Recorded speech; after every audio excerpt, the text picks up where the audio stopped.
Are all present and accounted for? Let's get let's get this briefing underway, technical advisor. You got it. Okay, let's start with a review of our current situation. First of all, it's been about 20 hours since yesterday's attack. Thanks to all your valiant efforts, we were able to avoid the worst case scenario. I'm afraid we're still not doing well, all told. When Sigurd, whom we believe to be a Lostbelt servant, broke into the Shadow Border's cockpit yesterday, made off with our void reality observation device, Paper Moon. Right, of all the things for him to take. Hey, he didn't exactly steal it from us, did he? You gift wrapped the damn thing for him. Why the hell would you do something like that? Even Sigurd found it weird. Think I was giving him a present? You fool. I'll have you know that was me planning ahead. He didn't look at all like the gentle sort, so I wrapped the Paper Moon carefully to ensure that he wouldn't break or damage it. He did? Really? Alright, you can argue all you want later. Between the emergency exit, attempted emergency dive, and Sigurd's attack, the damage to the Shadow Border is extensive. Frankly, it's a miracle that none of us died. Although, how's Holmes doing? Mori too. I haven't spoken to him since that battle. Is he? Not good. If he pushes himself even a little, he'll die. He has to stay completely still while he recuperates. He didn't just lose an arm, you know. He's also got inscribed with a primordial rune of death. Primordial rune? The lost Norse runes are one of the foundations of magecraft. Mages have partially reproduced them, but they pale in comparison to the original ones from the Age of Gods. Doesn't mean they're not handy. Can be chanted very quickly, which makes them useful in a lot of situations. For example, we used a whole bunch of them for Ren's mystic codes, like Gander. At any rate, primordial runes are powerful stuff. According to Norse myth, Odin made most of the world out of Ymir, with the exception of the runes. No. The runes were a different matter. Odin discovered them after offering up his own life. Their shapes contain the depth of the whole world itself. Guess you could call them the pathways to truth that Odin discovered. If you inscribe the rune for death, there's no escaping it no matter what. Your flesh and blood, that is. Flesh and blood. Then, since Holmes is a heroic spirit, does that mean he can be cured? Oh, whoa. Got it. Gold star for you, MASH. I have no idea what you're saying, foe. If you want to lavish me with praise for my genius in putting together a recovery pod for either bodies on such short notice, just go right ahead. You deserve some thanks too, Ren. I'm sorry you had to try and heal him with your mystic code so many times. It was thanks to you that Holmes didn't disappear before I could finish the recovery pod. Don't worry about that. Thanks again. I'm sure he'll want to thank you once he's back on his feet. That said, for the time being, Holmes will essentially be comatose. I know you're anxious, Gordy, but... Mr. Gord, off to you, technical advisor. Need I remind you that we're still in... And on that note, let's get down to brass tacks. Ash Curiolite, Ren, I've decided on a new mission for you. I trust you already know what it is, but I'll explain. We have lost both the Paper Moon and one of our heroic spirits. Well, temporarily in the latter case at least. The situation may be dire. It's not going to improve by us sitting around twiddling our thumbs, which means the goal of this mission is to turn things around and keep moving forward. Sorry, stole your thunder, didn't I? Teehee. What? I can giggle if I want. Alright, moving on. This mission has 3 main objectives: recovering the Paper Moon, cutting down the Tree of Emptiness, and finding a path to the North Sea. I understand why we need to get to the Paper Moon back, since we can't continue our journey without it. Why cutting down the Tree of Emptiness on this mission too? Excellent question. As you'd recall, Sigurd didn't come here to kill us, he came to steal the Paper Moon. Why would he do that if he belonged to this Lostbelt? Simply put, he wouldn't, never in a million years. The only ones who would consider the Paper Moon a threat are the Cryptors, especially now that they've lost Russia. In which case, it makes sense to assume that he is one of the Cryptors' servants.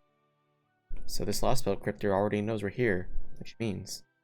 Right, there's no avoiding a fight. And if we're going to have to do that, we might as well take down the Tree of Emptiness while we're at it, yeah?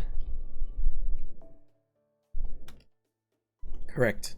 Once the crypter realizes the Tree of Emptiness is in danger, we can be certain they will have some sort of response. When they do, that will be the perfect chance for us to take the Paper Moon back. Maybe I'm being a little overly optimistic here, but I'd say this plan is absolutely foolproof. Anyway, there's a ton of work to do before we get to that. First order of business, we need to conduct a thorough investigation of this Lostbelt. Since we have to stay here and prepare the mortar, I'm afraid that will fall to the two of you again. You okay with that? Good to us. Still, I'm a little worried about leaving the border with homes in such critical condition. What if you get attacked again? I get where you're coming from, but it seems pretty clear that Sigurd was only after the Paper Moon. Both Gordy and I figure he'll leave us alone now that he got what he came for. I don't get why he'd want to avoid reality observation device in the first place. Too slow us down, maybe. Wouldn't it have been faster to just kill us all off and be done with it? But yeah, that's true. Honestly, that seemed to be what he wanted to do. There's not much point in speculating now. Let's start by going over a few things. We need to make sure we're all on the same page for this Lostbelt after all. Things first, the North mythology, known as we know from proper human history. Scandinavia, to be home to all sorts of gods, giants, and other mystics, just like the Age of Gods in other areas. Then, in 1000 BC, about 1,000 years ago, Mount Katla erupted and Ragnarok began. It brought an end to an entire reality, essentially Scandinavia's own Age of Gods. Gods, giants, phantasmals in the region, along with their myths and legends, were completely wiped out. At least that's the conventional wisdom in the mage community. Ragnarok, the twilight of the gods. That was the conflict that brought an end to the gods in Norse mythology, right? That's right. Loki's mischief eventually begat all sorts of disasters, culminating with Muspel fire giants invading from Muspelheim, the land of flame. In fact, what most believe to have been an enormous eruption from Mount Katla was actually the fire giants' invasion. It said that during Ragnarok, Odin was eaten by Fenrir, the great wolf of ruin, and that many gods died in a fearsome clash with the giants. Or Surtur, the fiery king of giants and ruler of Muspelheim, laid waste to all the land with his flaming sword. Yep, and once the gods and giants had vanished from Scandinavia, that was when the Age of Humanity began. That was when most of the mystic was lost, and civilization rapidly advanced.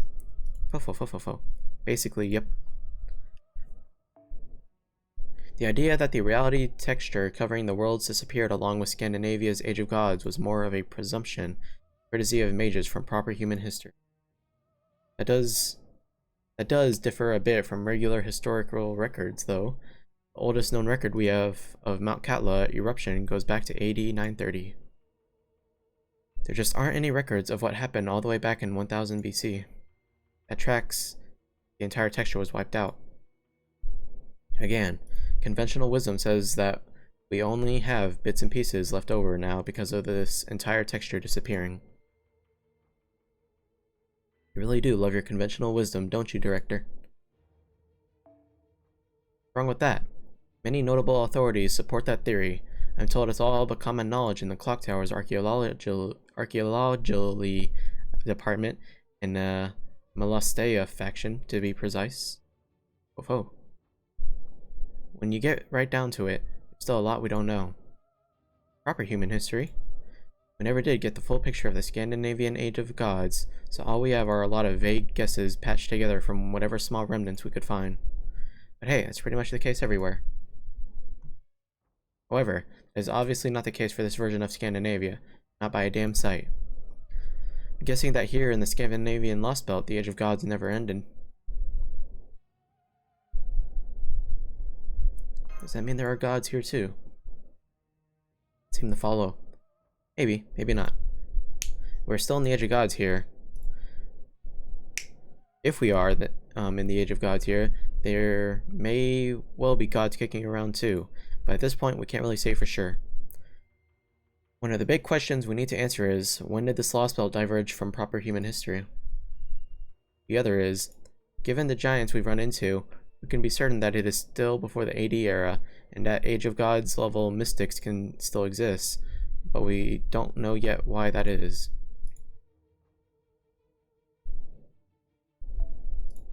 So those are the two big questions, when and why. We should feel a lot better once we have the answers. But we want to know the time period this Lostbelt diverged from proper human history, why it happened in the first place. Right you are. At this point, I think it could have diverged around 3,000 years ago, around the time Ragnarok and proper human history Scandinavian Age of Gods. As to why that happened, your guess is as good as mine. Why does this Lostbelt look like this? What are those flames you saw in the northern mountains? Based on what we've been able to observe from the border, why does it look like there aren't any towns or cities like there were in proper human history? Are there even any other humans here? If so, they change into something else, like the Yaga. We do have a lot of unanswered questions. That's right. We still know practically nothing. The best we have right now is our estimation that the Age of Gods never ended here. If only a divine being would have the courtesy to show up and tell us what's going on. Stupid Lostbelt. I don't know. I can't think of many gods that go in for the whole exposition thing. At least you've got the adorable and knowledgeable Da Vinci on your side. Speaking of the situation here, right, I've still got to tell you about the Scandinavian Tree of Emptiness. We weren't able to see it. I imagine not, particularly since the border couldn't see it with its sensors either. We should assume that this Lostbelt's Tree of Emptiness is being concealed somehow, which is why your mission objectives include finding it. Good luck, we're counting on you. Once we find it, we have to cut it down. But of course, see an opportunity to chop it down, go right ahead. No need to wait for my orders in that case. Oh, let's see. Alright, one more thing. I really had to say this. It's not possible to summon servants outside of battle here. Oh. There aren't any ley lines nearby or something. The border's running way low on power thanks to all the damage. The biggest issue is the fact that we couldn't detect any ley lines. Bet it's because of all the magical energy intertwined with the ice and snow at a molecular level. Afraid it's also going to interfere with our long-range comms. Alternatively, ice and snow's magical energy could be completely controlling both the Lostbelt's mana and history. So that would mean someone were manipulating the ice and snow via magecraft then. It'd mean they're incredibly powerful. If you want to keep hypothesizing, I'd guess that if someone like that exists, they're also this Lostbelt's king. Of course, it's possible this is just what the Lostbelt is like, but let's at least keep that possibility in mind. If I may. In short, our situation is highly precarious. We have no choice but to send a mere 2-person team to explore further, despite the fact that we currently have no means of defending ourselves. Hope you can appreciate how difficult of a decision this was to reach. All clear here. Good. Very well then.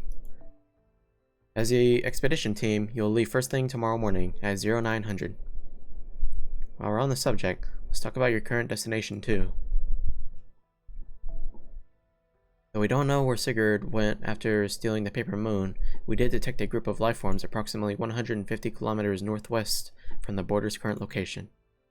Hoping it's a village, even though there wasn't one there on the 2019 map. Anyway, I think that'd be a good place to start asking around. I'll make sure to prepare some translation talismans before you leave, of course. Wish I could do more to help you two. Under normal circumstances, I'd be right there with you in the border. This is the best we can do right now. I'm sorry. Battle Border still needs a lot of repair work to get it mobile again. Of course, Zeal sailing is currently out of the question. Still, at least you won't have to worry about the Ortanax. I spent the last 20 hours going over the whole thing with a fine-tooth comb. Shouldn't have to worry about it acting up after getting hit with a demonic sword anymore. Thank you, Da Vinci. Next time I see him. Yep, you give him the what for. Don't hold back on Siegfried's account. Yes, you're right. Though I don't think we need to bring Siegfried into this. Sucks we can't count on our comms. I wish we at least had one more fighter we could send with you. Yeah, having another heroic spirit around right now would be a real welcome, especially one who could watch over the border for me. Oh, no you don't. Don't even think about wasting our last bit of power on a summoning test. If you got time to whine about things we haven't got, get out there and find them. It's a smart way to go about this. Yeah, you got a point. Alright, Mash, Ren. I'm going to have to count on the two of you to find some help. Maybe even bolster our fighting forces into the bargain. Maybe there are other heroic spirits from proper human history here, like there were in Russia.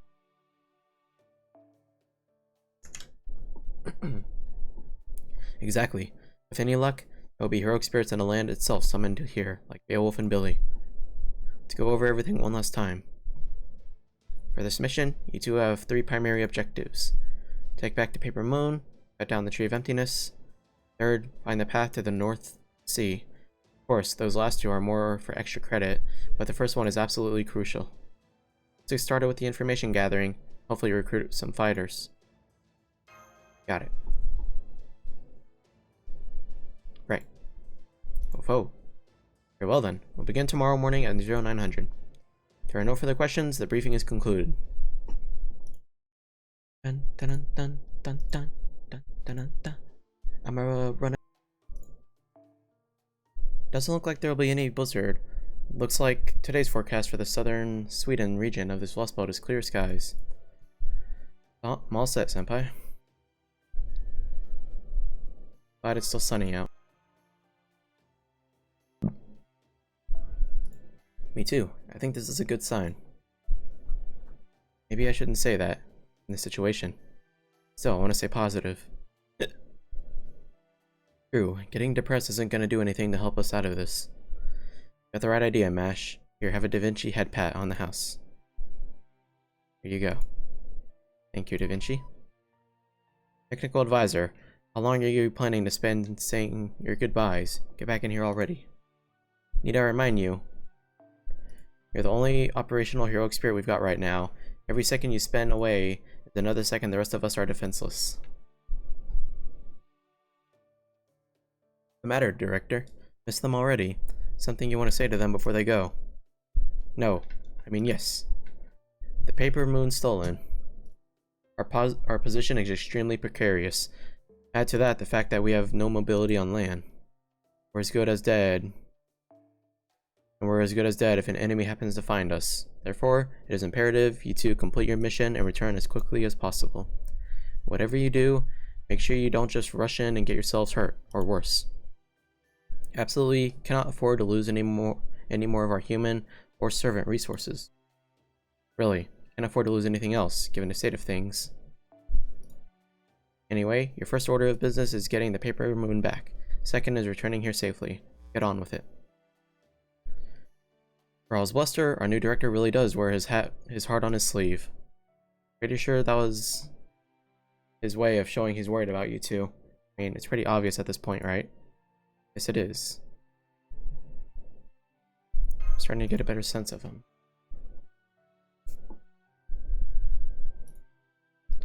Should have heard him. Have the demi-servant girl's injuries healed yet? Will those two be okay if they run into the demonic sword wielder again? Not that he's gonna lift a finger himself, given how he's been even more timid than usual ever since Holmes got taken out. I must admit, I'm a little worried about the border with you being the only one who can defend it now. I know I'm not much of a fighter, but don't you worry. Pretty sure Sigurd isn't gonna bother the border anymore. Plus, I've already gone and put up an extra sturdy bounded field around it anyway. Not just sturdy. Made sure none of the indigenous life would even be able to tell it's there, especially the giants. I don't think I've worked as hard on a bounded field since I was putting the finishing touches on the Mona Lisa. I had no idea she was bounded fields around her paintings back when she was alive. Right then, we'll be here waiting for you to come back with good news. You two be extra careful out there. Still don't know much about this place after all. Not to mention that, well, the fact that we won't be able to communicate is going to be a serious issue. I wish I could have done something about that, but we're past that now. Ice and snow here are infused with magical energy, which will get in the way no matter what, so we won't be able to talk to each other once you're more than a few kilometers out. That doesn't mean I'm giving up. I've still got a few ideas I'll try when I get the chance. You don't push yourself too hard. Order immobilized. You effectively won't be able to share what we each learn until you make it back to this Norrköping area. This will be the first time you two are entirely on your own. Make sure you're especially careful. Hello! How you doing, Complex? Don't go out of your way to save any cute girls. Save any cute girls asking for help unless they're at least as cute as me, okay? We won't. Please, you take care of yourself too, Da Vinci. You guys are too damn nice for being so young. And again, guess I'm younger than you now, aren't I? Okay, I'll be careful too. One more. Oh? Whoa. When did you sneak out here? You were hiding in the shield again, weren't you? Okay, looks like Foe's coming along with us too. More the merrier. Yes, going from 2 to 3 means 50% more resources. Thanks for coming along. Oh, Foe.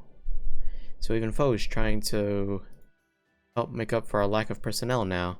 He has a great instincts at least. Isn't that right, you little furball? Oh. Hey, yes. Foe is more than capable in his own right. Having him along will be a big help. I think we'll be able to effectively fight as a group of 3 now. Yes, I mean that. Want to sit on my shoulder, not Senpai's? Looks like he really likes you, Mash. Okay, this 2-person team is now officially a 3-person team. On that note, it's finally time to show off my latest invention. This little beauty is something I came up with while I was trying to figure out a way to stay in touch.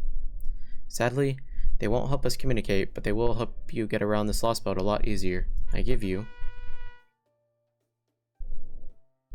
the Ortonax Olaris board attachments. What the? Are these some kind of additional equipment for my exoskeleton? When did you even have enough time to make these?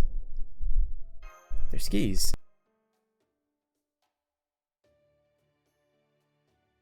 Oh. Never underestimate a genius. That's right, these are basically super awesome skis. Thanks to their magical energy thrusters, you'll be zipping around like nobody's business. Not even Olaris, the guardian patron saint of skiers, has got anything on these babies. Don't worry, they come with wards and gyro sensors designed to help you keep your balance. Got a set for you too, Ren. With these, you 3 should be able to make your way around the Scandinavian snow plains in the blink of an eye. Razor. Great, you should damn well be impressed. Oh, be aware that if you want to go really fast, you should fold yours up and just hang on tight to Mash. Thank you, Da Vinci. I appreciate this a lot. This isn't taking care of yourself. Hey, if you're going to stay up all night working, best to do it when you're young. Besides, I asked way too much of you, too, the day before yesterday. It's the least I can do to make up for that. I'm sure Holmes would say the same. Again, given what our great detective is like, maybe not. I know it's my fault you two keep having to shoulder so much responsibility. But at the risk of sounding like a broken record, be careful out there. Build the storage space in Mash's shield with camping gear, water, a few days worth of food. Make sure you rest up when you need to. Remember, it's going to be just the 2 of you and Foe. You need to be extra careful. Right. See you later. Bye. Have a good trip.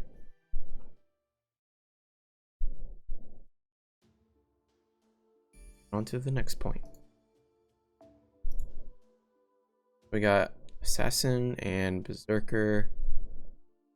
Could go with that. Yeah, we could do this. Switch to main team. Oh, Never see them again.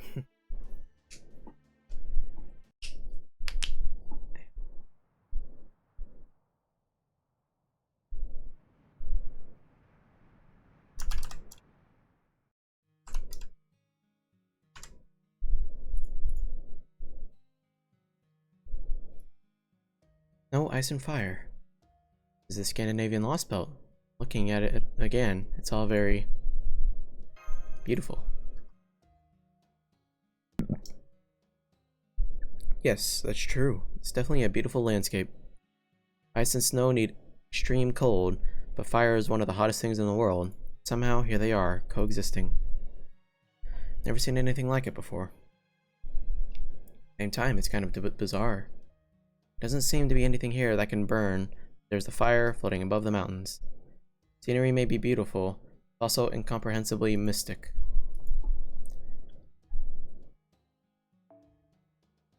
Lower sports are great at getting around, since they can even go up to inclines.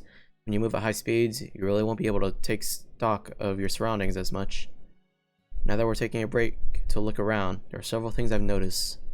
For example, the amount of fallen snow. I read that Scandinavia isn't actually all that snowy, except for Norway. Here in the Lostbelt, the mountains are frozen over, even the trees are. Wait, not trees, just ice-shaped like conifers. I mean, there aren't any plants here. Certainly seems that way, at least at this point. Maybe this means there's a different force at work here, something very different from what caused Russia's Ice Age. I remember hearing these lost belts are alternate hypothetical versions of history. What must this world's history have been like for it to have this sort of scenery? Uh-oh. Ah. Look, senpai, birds. That must mean this lost belt has other normal animals and not just giants and demonic beasts. I'm relieved to see that. Right. The fact that birds can survive in this world is a good sign. Oh, there's something about those birds that bothers you.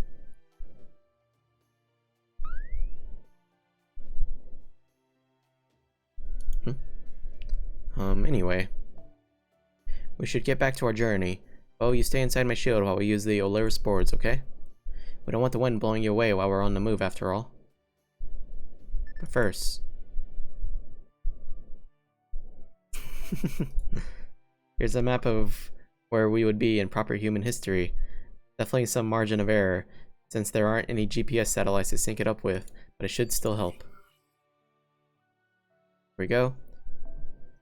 We are currently on the Scandinavian peninsula, right on top of what used to be Lake Vättern in southern Sweden. On a lake? Yes, that's right. At least we would be in proper human history. Lake Vättern is an enormous lake believed to have taken shape after Earth's most recent ice age. It's said to be almost 2,000 square kilometers. But in this lost belt, we're obviously standing on a mountain range covered in snow. It's not just the ice, snow, and fire. This lost belt differs from proper human history in a lot of significant ways. Thought I'd learned that in Russia. After seeing all this, I feel like I'm learning it all over again. Oh, Q. Oh. Yeah, Q. What is it, Foe? Did I do something too? Ah! Oh, sorry, I should have noticed sooner. There are large mystical energy signals nearby. They look to be giants. Why now? We didn't run into a single one on the way here. Maybe they only approach you if you stay in one place for a long time. Never mind, I'll worry about that later. Right now, we need to take care of the immediate threat. Let's go head them off. Understood. Ready to begin battle once the giants are in range. It's elemental damage is still just better, unfortunately. Wait. What's better? Yeah. Not Ganyu. Okay.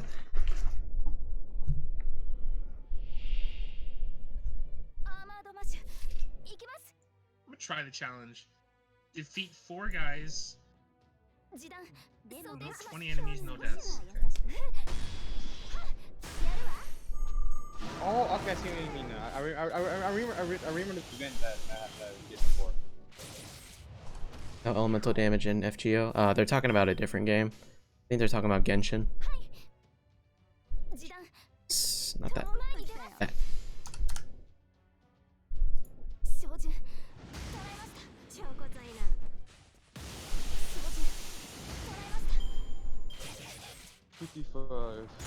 If I battle pass, I could score. I could probably do a little multi before Young ends.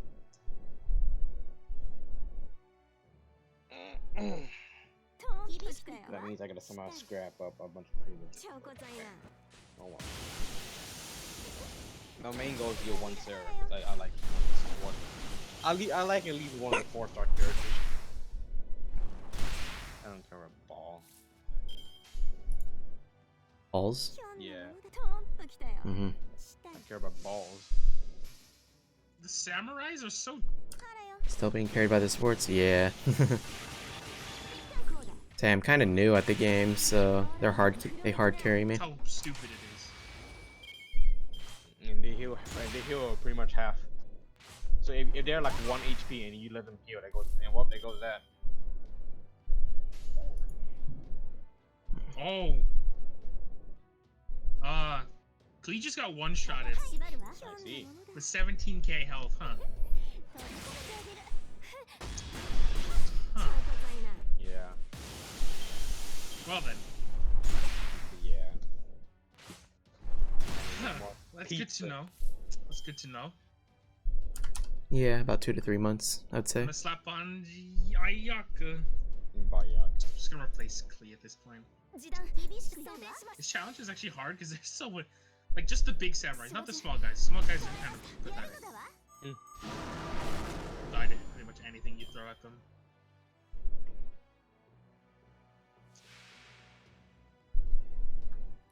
Hmm.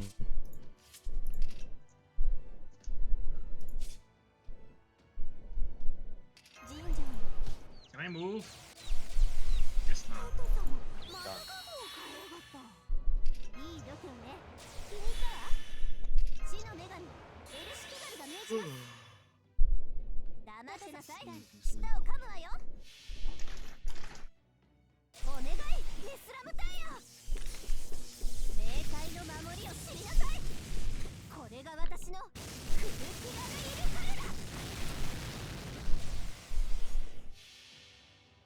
Same.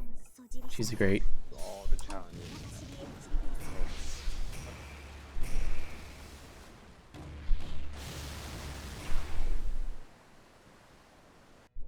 Be it a mechanic.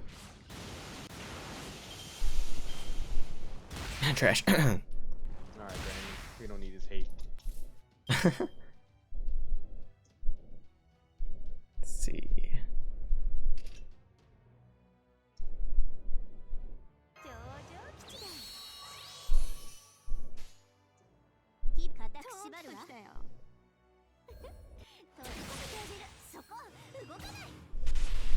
Okay,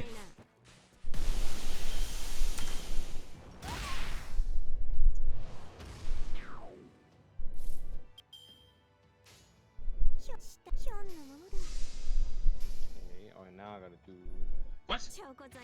this guy. Chill. Why is it over there? I know. Yes. That's what I asked. The thing is, like, I go there because there's wait, because there's a electric chocolates in that one on the island, but that's pretty much it. There's nothing there. Speaking of which, speaking of chocolate, I gotta go look at that. Bug is fixed. I gotta finish doing the rest of these interludes.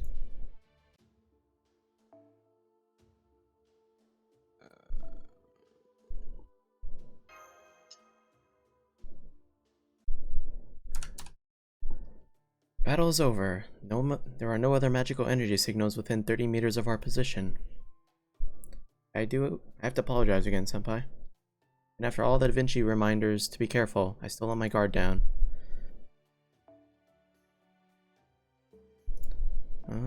Yeah. I know I need to be extra vigilant in watching for magical energy signals and servants, especially since we can't contact the border. Yet I completely failed that task. Okay, really. Thank you. Oh, Foe. Thank you, Foe. Not your fault. You have nothing to apologize for. If anything, I should be thanking you for alerting us to the danger, so thank you. Yo, Lucid. Thank you so much for the raid. I appreciate that. I hope you had a good stream. And that we're unable to contact the Shadow Border. We're effectively cut off from Chaldea itself. I need to keep that in mind. Welcome, welcome, everyone. Thank you, thank you. In accordance with the Chaldea Personnel Code, Article 23, Paragraph 2, imperative that I remain calm and proceed with caution. In other words, free to make decisions, act independently, return to base at my own discretion. Appreciate it. And then to make an official report, of course. Seems kind of sparse on the details. It is. Dr. Roman added, Paragraph 2, when no one was looking.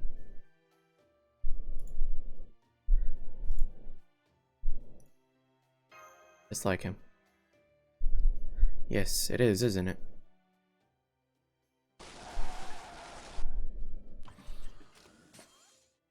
Confirm that the Ortonax Olaris board attachments have been safely shut down and stowed. Initiating standard Ortonax movement mode.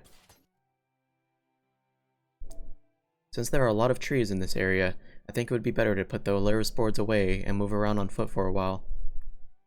Idea, let's do that. Okay. Trees actually made out of ice. Can't tell if they were carved from ice, or if all these tree-like formations were stuck in the ground. Either way, I can't imagine there would be much wildlife in a place like this. Oh. That said, I don't know if this is a good thing or not, but based on the magical energy signals I'm sensing, looks like there are more giants past the ice trees. There are more of them gathered together there than anywhere else we've seen so far. Maybe the path we took to avoid the fiery mountains ended up bringing us to their territory. We don't want to fight them if we can't help it. Good point. Keep that in mind. Yes, Foe. That means we'll be walking from here on.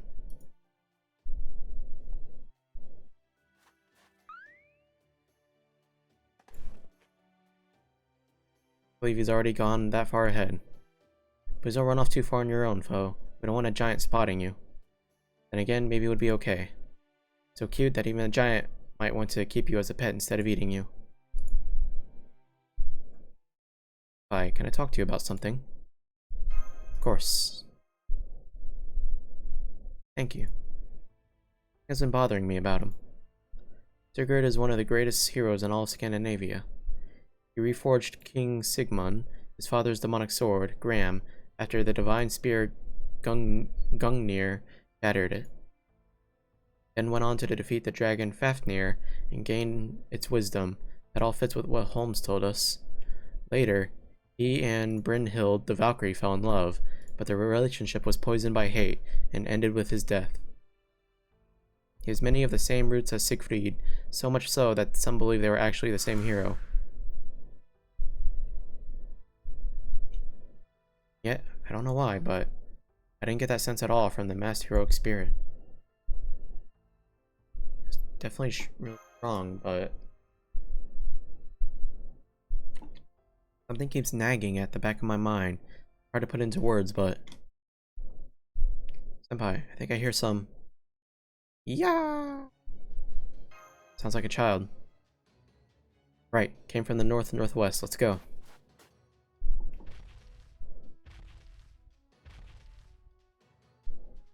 Oh no. Saw me. Now what do I do? I was going so well too. I don't understand. Why do things never turn out well for me? Such an idiot. No, please no. Keep. We made it, Master. Please focus on keeping her safe. As for me, I'll handle these giants. Get back too, please, Foe. Oh, Foe. What the? Who are you two? No, you can't. Any child the Bergrissar find is doomed.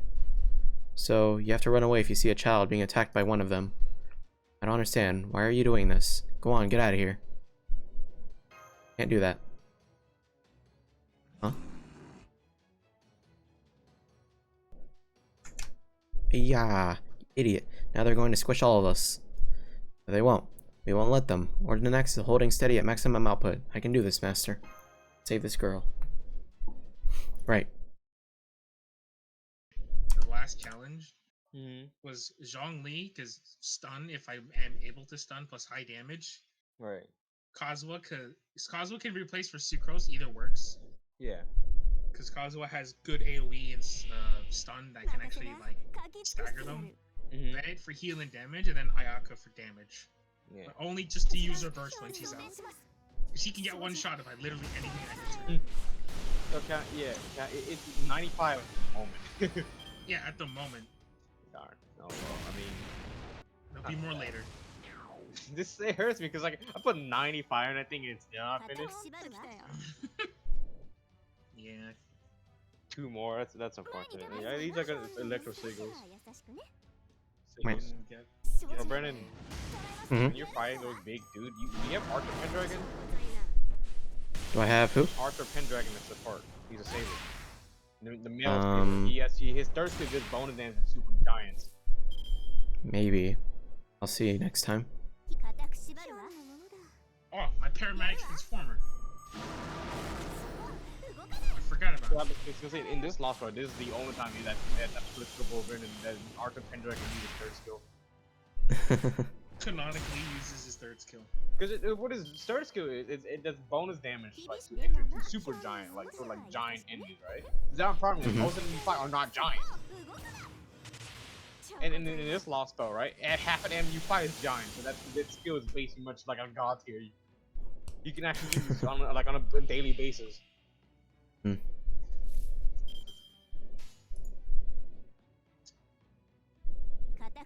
Why is it old man just standing up there like he's like He's just standing there. a Dark Soul boss, like a Skyrim boss standing on top of the mountainside where it's just you. I don't know, he's just standing there. You standing there menacingly. Man, I love having 0 out of 4 or 5 Sakura blooms.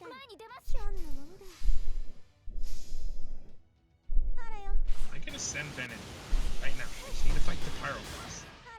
I need to do that. I need to do that for Zhongli and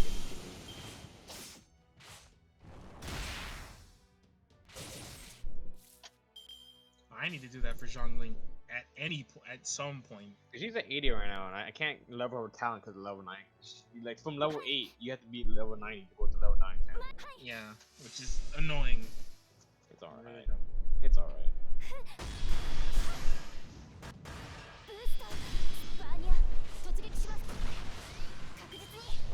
Oh my god, I see the last one you do. The elephant versus the whale. Yeah, but if you switch to the Okenden version, it changes the picture. Just for the one that you have selected. So good chance that last one's gonna be Abyss hit Lectors. Just do extreme. It's pathetically easy. Just don't and use burst spam. That's the thing.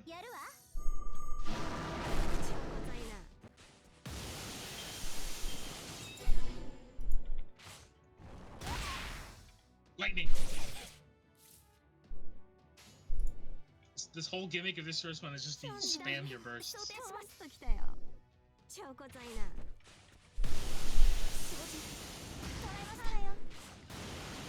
Lightning.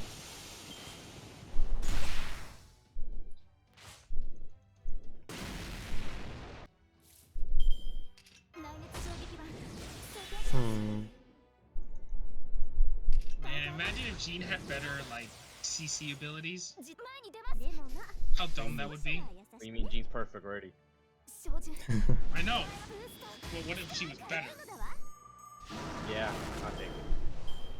Like, her burst had, like, a suck ability, like, it sucked people in. Yeah, well, I mean... I doubt they do buffing since the last time they buffed the character was Zhongli. Just kill one person, please. You just need to kill one guy. Oh, okay. That works. You had 24 out of 25. I'll have hope in the game when they buff Amber.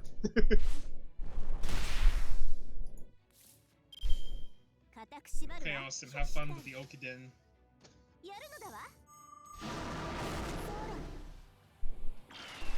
It's very difficult. Oh, I got stunned. Great. Wrong one. Had the wrong form on.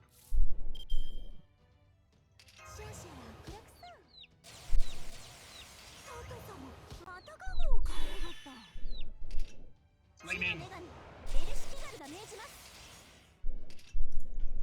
We're gonna block all that damage, Austin. Oh my god.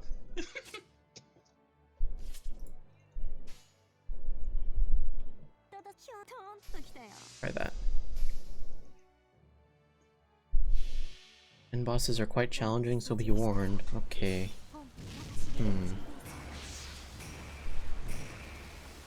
If you didn't use your burst, you would have died. Oh yeah, I would have perished. That fire guy. And use came in. command spells. Why do they have so much health? I'm pushing Q. My thing's not ready.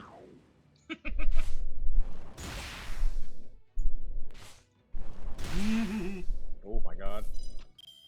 It's so scary. Like their charge dash will instantly kill you.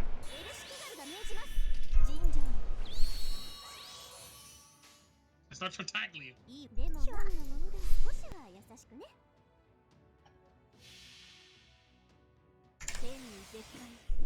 Okay, let's try this. See how much damage we can do with this.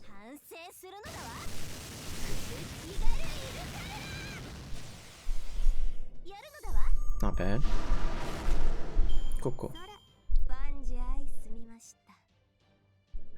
Do full same man cards, it's always better. What do you mean? Like the Brave Chain? Extra card does even more damage? Oh, okay.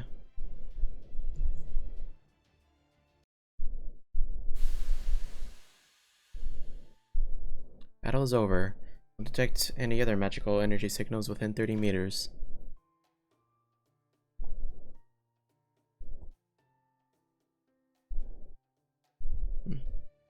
Defeated the giants and ice creatures. That was the first time we've come across a mountain giant. Bergrissi.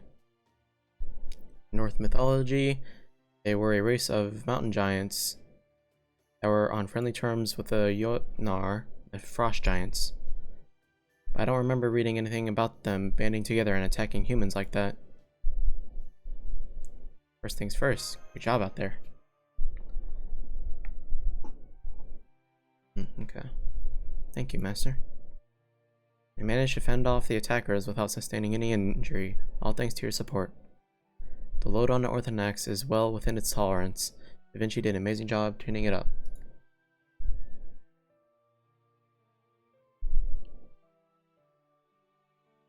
Okay. Alright.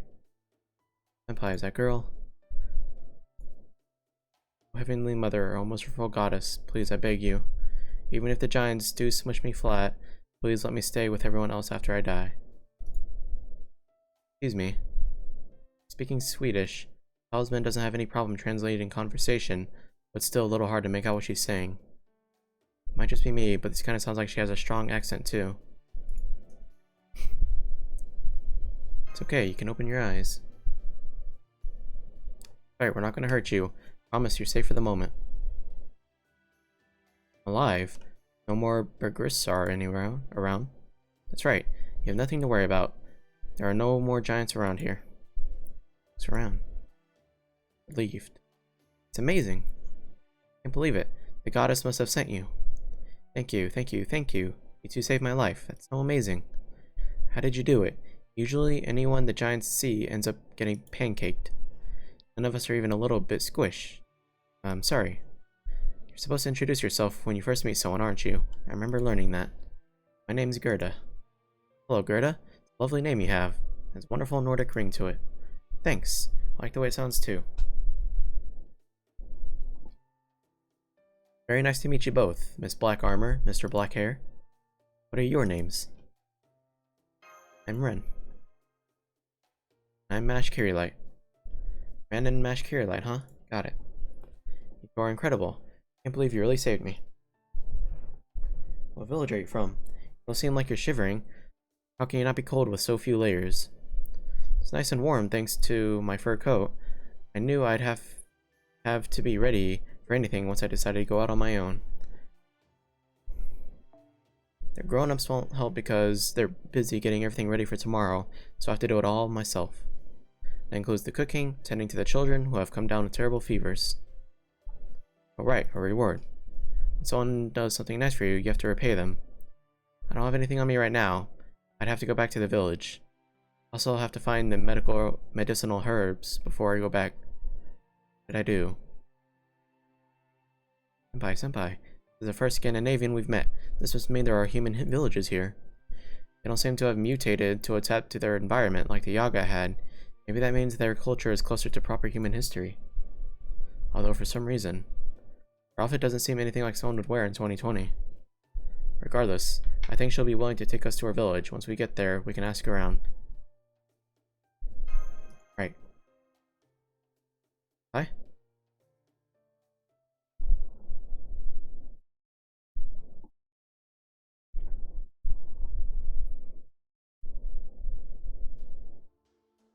Right, next. Start. Whoa. Oh, you're adorable. Come here, it's okay. Oh, that looks like fun. Let me try. Hop. Too pretty to be a mouse. Maybe you're a dog or a cat. You must be a horse. Force? I've never seen any animal besides sheep this close before. So beautiful. Oh, but I did see something else beautiful just a while ago. It was a rainbow. A huge 7-colored rainbow that stretched all the way past the mountains. Nobody else saw it, but I did. Isn't that amazing? Fo. Yeah, I wish you could have seen it too. Fo. Wonder why Fo is in such a good mood. Could it be the weather? Maybe he likes it cold like this. There, look, Senpai. We only just met Gerda, and Fo is already taken to her. Wait, maybe it's the other way around, and Gerda's actually the one who's taken to him. She's a cheerful girl, isn't she? Yes, very. Sounds like she came all this way to find special medicine for a friend back in her village. She must be very responsible, too. I'm wondering about, though. She was looking for medicinal herbs, right? Does that mean plants can grow around here? Not to mention that this isn't an emergency. Why is she out here all by herself? I don't know about the other regions in this Lostbelt. It's no secret dangerous giants roam around here. And of course, there's no way an ordinary human could fight a giant alone. They'd be dead for sure. Someone needed to come out here. Shouldn't it be an armed group of adults who know how to fight? There must be more to this we don't know yet. Wait, are you guys talking about me? That's right. I left my village to look for medicinal herbs. The grown-ups are too busy getting ready for tomorrow, so we kids have to take care of ourselves. Since I'm the big sister, I have to do my best to pull my weight. Pretty mature of me, right? Is that a compliment? Thank you, Fo. You're such a good boy. Your fur is so pretty too. It's so soft and smooth. Sorry to interrupt. I'm afraid it's dangerous here. This area seems to be frequented by giants. I guess you're right. We only see them occasionally near the village, but I know there's lots of giants around these mountains. Still, there's nothing else I can do. The only one who knows how to use runes is the envoy. He hasn't come until tomorrow. Her runes of healing can cure people who are sick in no time. But Lara probably won't survive through the night without those herbs. Runes of healing? Envoy. I came all this way. Someone told me that there were amazing healing herbs. They said they can cure anything, and that they're especially good for fevers. So, well, I know it's reckless of me to be out here. We're not really ever supposed to leave the village. Really? But yes, nobody's ever supposed to leave. Isn't it like that in your village, too? The only ones permitted to go outside the village are envoys, chosen to be servants of the gods. God. I'm sorry, but can you explain what you mean by the gods and envoys? Nice try, but you won't trick me that easily. Lady Mash, girl in black armor. People have always told me that only envoys of the goddess have swords or spears. I didn't know I didn't know you use shields too. That's amazing, Lady Mash. Wait, me? An envoy? Not sure about an envoy, but you're definitely an angel. Nice. Come on, Master, there's no time to be joking around. Maybe you can take us to your village once we found the herbs. Hooray! I was hoping you might offer to help me. Does that mean you can read my mind? Even if you don't have any weapons of your own, Mr. Blackhair. You must be an envoy of the gods too.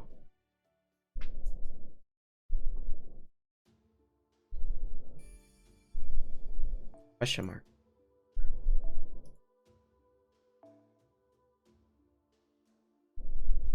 So I could try and bring... Oh. If we're fighting a giant, which we probably are since it's a berserker, I could bring Arthur. See how that goes. Well, I guess I lost him. Try one more time and then look for Hokusai. Oh, lucky, lucky. Okay. Let's see how this goes.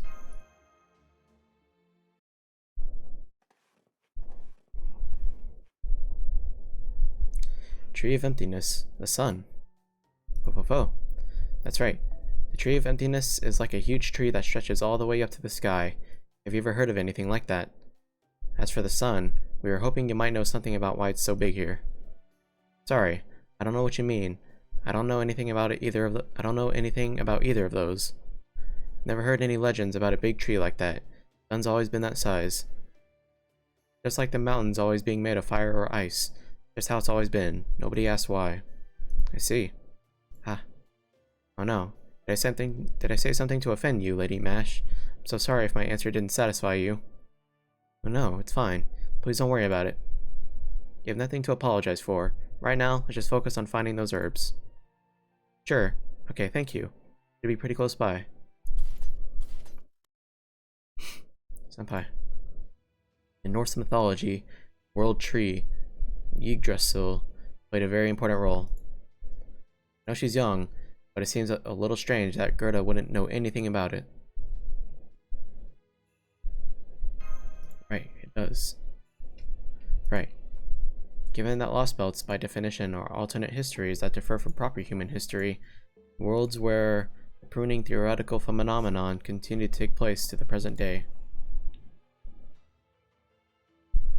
It is possible that the Norse mythology we know is altered somehow. Mountains of ice, mountains of fire, a strangely large sun, and giants. I wonder if all these things that seem so strange to us might have something to do with some different version of Norse myth. Assuming that the myth here was actually historical fact here. Senpai, Greta, sorry, but please stay still for a bit. Try not to make any sound. Right, footsteps. Fo was the first to notice again. He must have sensed the giant's presence before we did. Sorry, Gerda. This must be a lot for you to take in all at once. How can I put this? Basically, Fo's got very good instincts. See, he looks very proud of that.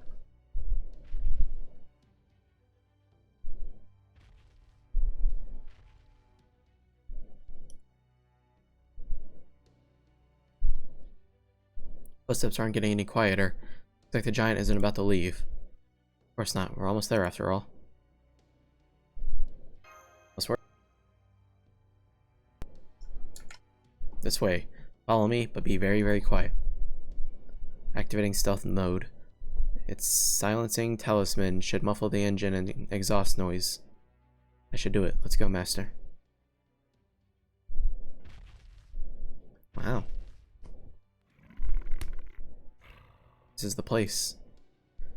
There, look, see all the grass? There's even flowers, too. They say that long ago, there used to be places like that outside our village, too. Places where animals and flowers grow and thrive. They say it happens way up high in places between fire and ice mountains all the time. So I thought about it, decided to climb the ice mountain side. Not that it was much of a choice, since humans can't climb the fire mountains, right? We'd get burned up. I see, that does make sense. Maybe it's because we're relatively high up near the fire that the ice and snow have melted here. Air is nice and warm. You can see the land. That must be why plants and flowers can grow here. Almost like a garden.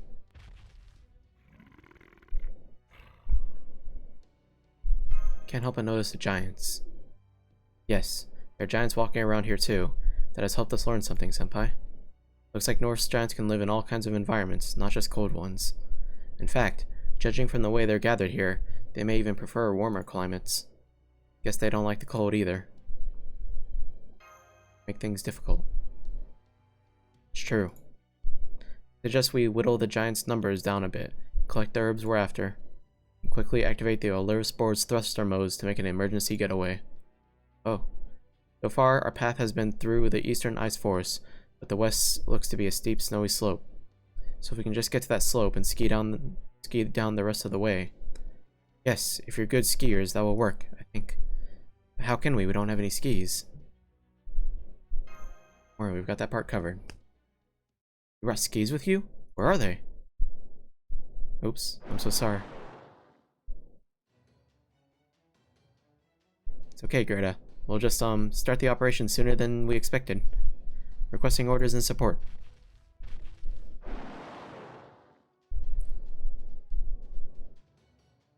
Get this operation underway. Understood, Master. Switching from stealth to combat. Moving to intercept the enemy now. Ah, yes, what a time to unmute. What? Oh, got him. We'll try out Arthur Pendragon and see how he fares. He doesn't. He dies. This is the only applicable like option you use Arthur Pendragon in this situation. He's got a funny looking suit on. That's a costume, man. How long is... 1 turn. Oh, that's not worth it. Dude, his second skill gives us a giant star bomb. Wait, don't do that. His second skill gives like, I think his second skill is like 30 stars. And crit damage. Yeah, 30 stars is Mac Lamp, Jesus Christ. So...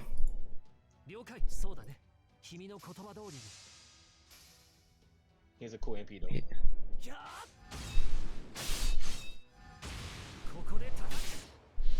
I should have saved that star bomb for the next fight.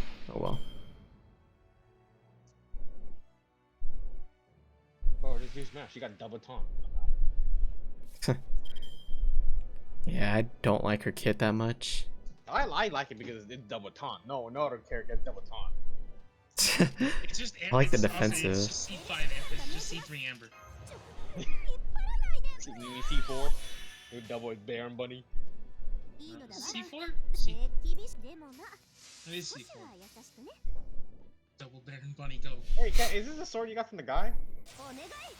Yeah. Alright, got it then. You've had it in your inventory this whole time. Look, I never checked. I don't even know how to get a maximum comment version. You don't. You don't. Like, it's a decent sword. Cool. Black.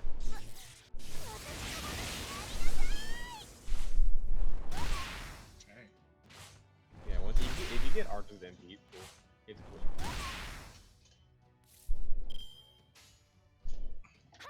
Oh yeah, triple art card. You know what I mean, Brendan? He's voiced by Merlin. I think. If I remember.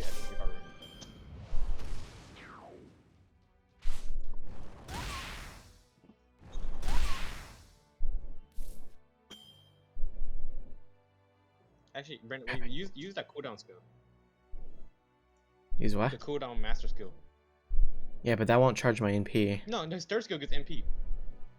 Oh yeah, you're right. Well, that's enough Genjin for me. I don't think I've ever seen it. I like it's pretty quiet, bro. A little long. It's cool. Oh yeah, it's time to delete him. Like, Harbinger of Dawn is a pretty good sword.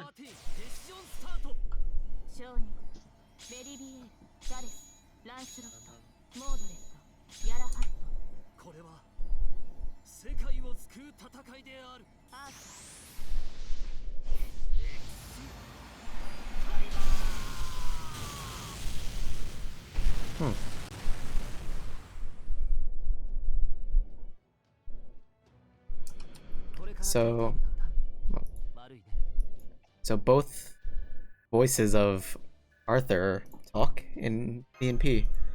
Interesting. So no, the male version of Arthur, the person the person that was that no, not so you were playing as Arthur prototype. The person who was talking to you was Merlin prototype, who was a girl. Hmm? Oh no, I gotta explain this. So Wait, so there's a female version of Merlin? In the normal Fate Grand Order, or the Fate universe, Saber is a girl, Artoria Pendragon, right? And Merlin is a Yeah. guy. In the prototype version, you're playing as Arthur Pendragon, who is the guy version of Artoria, right? And Merlin is a girl, who is Merlin prototype.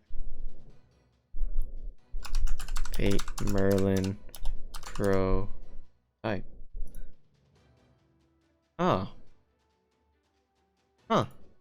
Is this a character actually in game? In the arcade version. Of course, in arcade. The problem is the thing is they share voice actor. Arthur Pendragon is voiced by male Merlin. Prototype Merlin is voiced by Artoria Saber voice actor. They have I don't question it. Don't worry about it.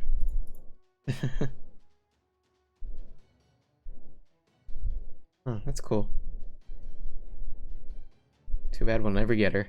It's arcade. We never get her. Yeah. First wave is down. Auto-tuning Orthonex for consecutive battles. Releasing exhaust now. Output values remain stable. I'm still good to go.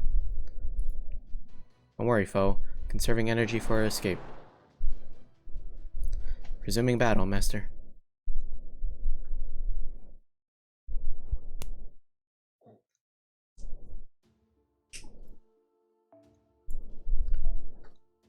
Okay, let's maybe bring him again.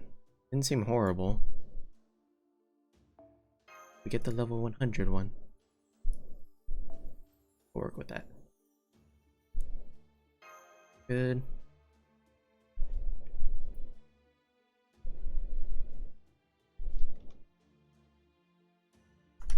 Yes, my master.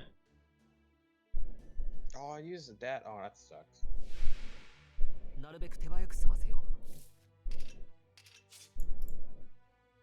Er.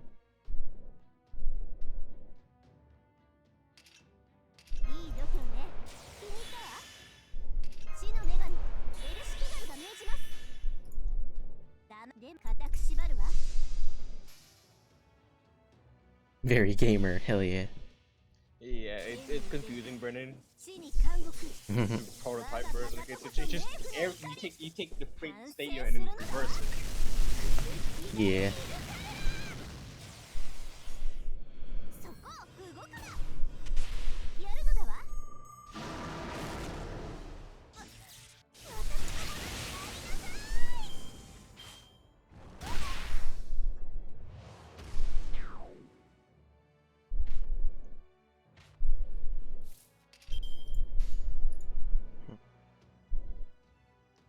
I missed getting that costume because when I started playing the video, I got bored, so I never did that event to get that costume.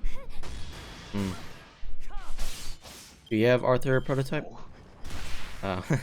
I wanted the costume just because I get him. Hmm. But I don't think he I don't know the last I don't know next time I don't know if next time he's gonna get a banner. I think his banner I long past his banner. Like his last later ran his like the Arthur Pendragon his last rate up. I think I missed it like a month. Like when I started playing, I missed about a month.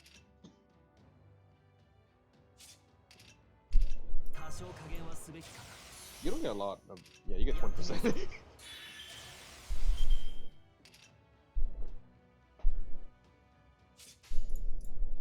Who's Arthur Pendragon? I know Yami has one.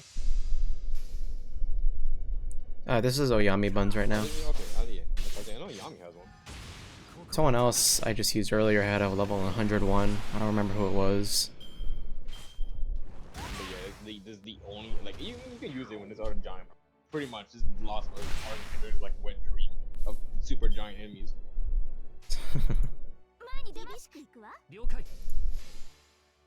Don't forget to use his first skill for buster. I was gonna save it for NP, but I guess there's no real point. And he's already dead. Yeah. Now. Gab, you want my rank 3 refined bell? I haven't rolled the bell in a long time. Yeah, you're not cursed with claymore, you're cursed with sword. I'm cursed with claymore. I get one of the 2 worst like things you can get. But the curse is only on 5 stars. On 4 stars, I get catalysts. Doesn't matter, it applies anyways. Calvin, I had to wait By for tomorrow divine. because of the Ascension Iron for the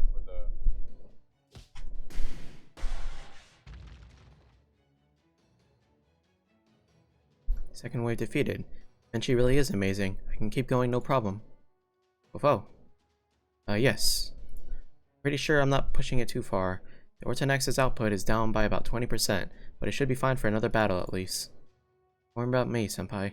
Just tell me what you need me to do.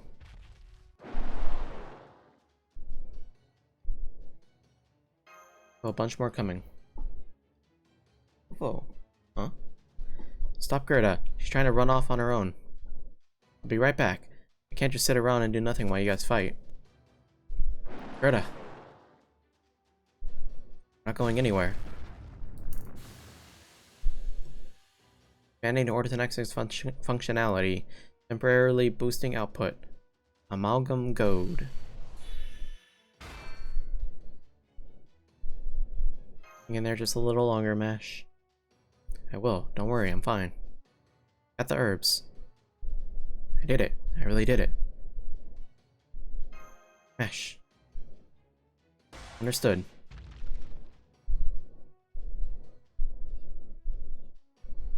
Wow, you're so amazing, Lady Mesh. Giants are huge, but you fought them like they were nothing. I didn't think that was possible. I knew you Envoys weren't scared of giants. I bet they could never catch and squish you like they do with all the grown-ups. What do you mean by... Hang on tight to me. You too, Gerda and Foe. Here goes. Equipping the Ortonex Olaris board attachments now. Activating emergency booster. Wind pressure will be incredible, so make sure you keep your eyes closed. My visor will protect me. Switching over from stage 3 thruster to emergency booster. Olaris boards. Standing by. 3, 2, 1. Ignition.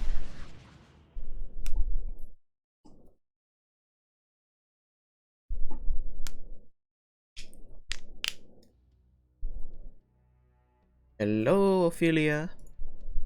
It's you. Welcome to this wonderfully wintry snow and ice guest room, fit for a princess. Alright, this isn't your first time here, is it? Hope you don't mind that I got started without you. I have to say, this vodka on Scandinavian rocks is better than I expected.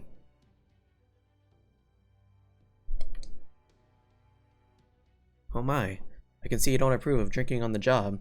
Indeed, I couldn't agree more. It's not my fault. It's a castle. Just when I thought I'd get a reprieve from Russia's cold too. I mean, a palace made entirely of solid ice. Talk about overwrought. They even say it's cold enough that I'd frost over without a mystic code. I do prefer the cold to heat, but this is overkill. Don't you agree, darling Ophelia? You are Scandinavia yourself after all, aren't you? Doesn't bother me. Surprised you're still here, Koyanskaya. I'd have thought you'd be long gone to another Lostbelt by now. Don't you have your own job to do, just as Lord Kuchtaria gave me one? Don't worry about that. Our work here in Scandinavia is just about done. Tree of Emptiness is coming along nicely, and the Lostbelt King has been very cooperative. Give me 1 second. What's up? You rolling. Alright. Luck. Oh yes, my final one. I need it. 65. Oh. Let's go. Refinement rank 5. All right, now I'm at 55. Actually, I'm gonna keep. Why not? Okay. Now that I've made some nice additions to my personal collection, I'll be moving on to the next Lostbelt soon. Honestly, this has me feeling like I should have spent more time in Russia helping Kadak a little more, seeing how smoothly things have gone here. Still, if I'm going to worry about anyone, be you, since Kadak doesn't matter anymore, and you have a lot of work left unfinished. Besides, we girls have to look out for each other, don't we? Don't recall asking for your help, Koyanskaya. If you're saying that you're worried about me, I'll put this simply. Don't be. Aw, really? Are you sure? Super sure? We all know you're an earnest and highly capable mage, but there's just something about you that makes you seem consumed by ennui, like you're not quite in this moment, you know? Takes my maternal instincts into overdrive. Not that I really know anything about how a mother would feel. Can't you take a hint? My loyalty is with Lord Kishtaria Woldheim, and him alone. You don't have to worry about me. I'll never waver, nor will I fall for anyone's deception. My mystic code has a talisman designed explicitly to protect my mind. Oh, since you went to all that trouble of shoring up those defenses, doesn't that suggest you see that as a weakness of yours? Oopsies.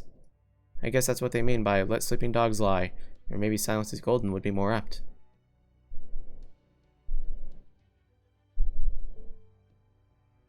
Alrighty, let's just pretend I didn't notice that and try this again. Come on, Ophelia, have a drink with me. We can hang out and live it up till the sun comes. Why the sigh? Looks like I'll just have to spell it out. We don't need you here. Find another Lostbelt to visit if you're just here to indulge your hobbies. Oh, I will. I'll be on my way just as soon as I get bored with my little Scandinavian vacation. So let's get along until I do, huh? After all, you and I are both human haters. It's okay, Ophelia. Poor little rich girl. Nobody will pressure you here. You'll never have to dread Sundays again. Huh? What did you just... What do you know? Don't be surprised. We're both women, and neither of us has many other friends. Why would there be any secrets between us? It's okay, Ophelia. You don't have to worry about anything anymore. Nothing to be afraid of. And nothing to feel guilty about. You can decide your whole being to following your beloved's orders. The whole world has been wiped clean. Now it's nothing but endless white. It's only a matter of time until these Lostbelts fall apart too. We're all just killing time until the foreign god graces us with their presence. Why not enjoy ourselves while we wait? Relax. Don't worry about anything anymore. Just sit back and enjoy our never-ending Wednesday, Odin's Day, together, shall we?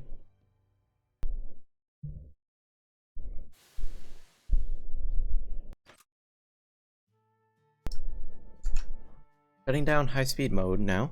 Good work hanging on, everyone. Our current estimated location is atop what used to be Lake Vanern, the lake northwest of Lake Vattern, which means this village almost certainly didn't exist in proper human history. We're here. Welcome to my village. Fo. So strange and wonderful. I thought guests only showed up in stories. Never thought I'd get to actually welcome real guests myself one day. And ooh, and you must both be envoys too. Have you never had anyone visit from outside your village before? No, we haven't. All the villagers really kept to themselves. Oh, but maybe it's different at the other villages. Let's see. What's this village called? Come to think of it, you never did tell us your village's name, did you, Gerda? The part that stands out the most to me is the large gate that makes up what looks to be the only entrance. I don't know much about architectural design. This place does seem to have its own unique style. I also sense powerful magical energy here. The whole village is surrounded by bounded fields centered on that. It's designed to keep away giants, beasts, and other beings related to magecraft. I can feel it weighing down on me too, though only a little. Although, I didn't notice it at all until I was inside. Guessing it's the snow. The magical energy mixed in with the snow and ice, and the magical energy that makes up this village's bounded field are extremely similar. It's a very static, sedate kind of energy, as if its presence were the most natural thing in the world. It's calm, gentle, very stable in the amount of magical energy it holds. Maybe kind is a little too vague. I'm not quite sure how else to put it. Magecraft designed to enrich people's lives. Hair is not being compliant. Much clearer way to put it, senpai. All that aside, this village is really spacious. Maybe that's because there are so few houses and a large plot of farmland on the center. You can see they grow all sorts of crops here. It's wheat. There's wheat. Numerous fruit trees. Just like Gerda said, it's as warm here as it was in the flower garden. It explains how people could survive even in a Lostbelt, predominantly made up of snow, ice, and fire. Although, there's one thing I still don't understand. Bounded fields are so crucial to ensuring people's way of life here. Who put them up? Fo. Maybe magecraft is just a part of everyday life here, even more than it was in Russia. Or maybe there's someone in these villages who knows how to work with bounded fields. Bounded field? Are you talking about the charm on the gate? I didn't really understand what most of what you were talking about. I do know that every village gate always has the charm on it. The envoy put them there for us. They keep out all the giants and ice beasts. Really anything scary. Surprised you didn't know that, since you're envoys. Is that just the way it works, Lady Mash? Oh, well. I think you may have the wrong idea about us. I don't believe what were you called envoys. Although if envoys is a term used for visitors, I suppose we might qualify. Oh, I got through. Let me see, is this thing on? This is the shadow border. Can you hear me, Field Ops? Oh. Director, it's you. Thought we couldn't communicate once we got a few kilometers away. Yes, well, my technical advisor has been testing out a number of different things in between her work on repairing the border, all under my impeccable supervision, of course. Thanks to those efforts, we've been able to deploy a Mystic Code drone to extend our comm range. I was told it should help us both observe and communicate over greater distances, but I didn't think it'd just suddenly start working now of all times. Just my luck. Neither our technical advisor nor any staff are here in the cockpit right now. They're all out repairing the border. Who's this tiny see-through tubby man? He's fat. I'd never seen a fat person before. So this is what they call chubby. Chubby? Is he a friend of yours, Lady Mash? Does that mean he's an envoy too? Tubby? You just call me Tubby? This is a communicator. It's a tool we have for talking to people far away. Also, the director may be big-boned, but that child a native of this place, then you must have found a safe village. Then again, if that foul-mouthed little brat who doesn't understand that mocking people's body types is not acceptable is anything to go by, then her culture must still be at the nadir of civilization. No matter. Children do tend to be naturally cruel. My skin is quite thick by this point, not the least bit bothered. Never mind the child. Give me a detailed report of your situation. So you made your way to his village after rescuing that child. Means you put your experience in Russia to good use. Suppose I should say my supervisory role in Russia has benefited you even after that Lostbelt. Not bad, making it this far this fast. Let me begin by congratulating you on your good work. I'll be sure to share your information with the rest of the staff, including the technical advisor. Given that our connection is still unstable, and we can't talk for long, it seems it's time I took matters into my own hands. Sounds pretty dangerous for you. What do you think I am? Some adventure-crazed nut like the rest of you? Talking about the remote interrogation of local via this transmission. Not this child, obviously. We won't get anything useful out of her. Now then, little one. Me? Run along and get your parents, if you don't mind. I need to talk to them. Parents? What are those? Mother and father, of course. They're dead. Your legal guardian will do. You mean the goddess? I hear she is everyone's mother. Every human is the goddess's child, after all. I'm afraid the goddess isn't here, Mr. Chubby. Greta? Don't tell me you have no concept of parents. I've never heard such a culture. Suppose it's possible for some newer religions, but given your primitive-looking clothing, I can't imagine your village is part of something like that. What's going on? Alright then. Picture your village elder, or mayor, or your supervisor, I don't know. Supervisor? Yes, a capable, distinguished person who is in charge of everything, like me. Distinguished? Does being a chubby person make you distinguished? That has nothing to do with it. Good heavens, girl, didn't your parents raise you to... Right, you don't have parents, do you? Well, you know, somebody with authority in your village. What? The most amazing person in your village, the one you can always count to help you out. You're talking about envoys. Lady Mash is certainly more amazing than normal people. The only other amazing people I can think of are the giants and the envoy, but the envoy isn't coming until tomorrow. Envoy. Greta calls me an envoy too, I'm afraid. I'm afraid I'm still not sure what she means by it. But I mean, an envoy's an envoy, right? I mean, no human could ever defeat a giant. Ahem, never mind that. I still need to show you around properly, don't I? Welcome, honored envoys. Oh, you too, Mr. Tiny See-Through Chubby. Welcome to our home, Village 23. Please let me repay you for saving my life. You can spend the night at my house. I'll be 13 soon, after all, so I've already got my own house. We can have dinner in front of my fireplace. I can get out that mead I've been saving for a special occasion, too. Mead? 13. This'll be great. We can have freshly baked bread. I'll get some fish, too. I'll go fishing before it gets dark, and make sure to catch the biggest one in the pond. Wait, hang on. What'd you say your village's name was? Village 23, right? Yes, that's right. What about it? It just sounds a bit... Why's your village name with a number? Nothing strange about it, after all. It's Gerda. Gerda's back. Welcome back, Gerda. Can't believe it. You really came back from the outside, and you did get the herbs the legends talked about. Now Lara's gonna be alright. Hooray!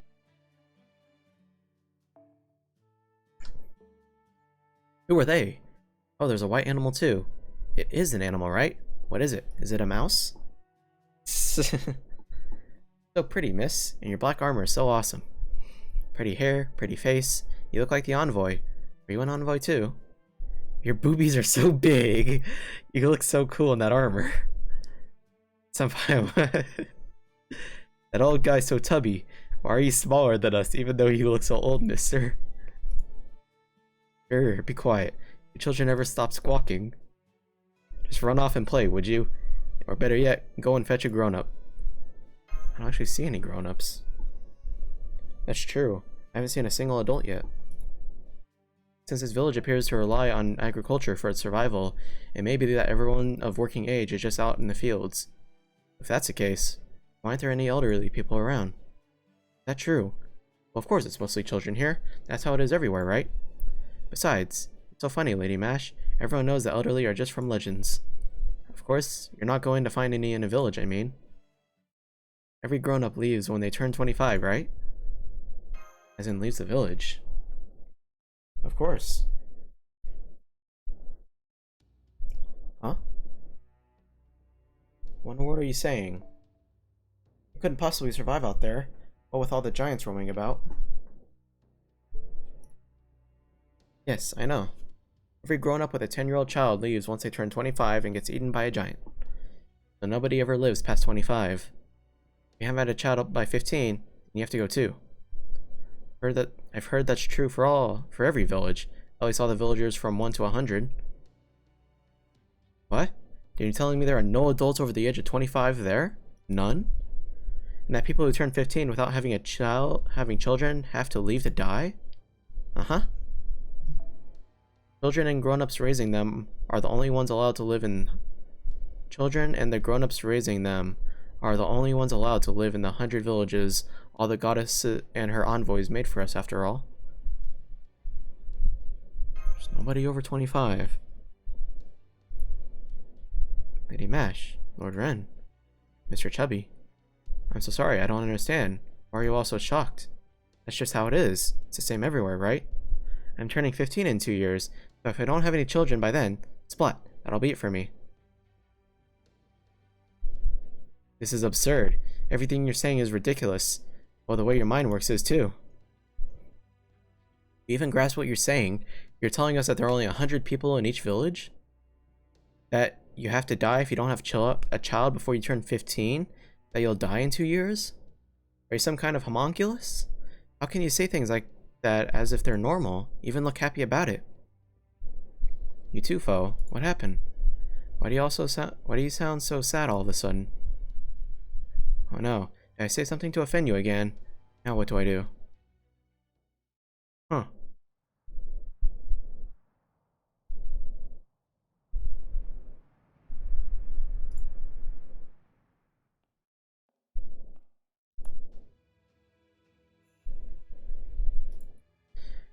An elegant castle you have here. I like it very much. It's wonderfully designed, of course. I also love your choice of materials.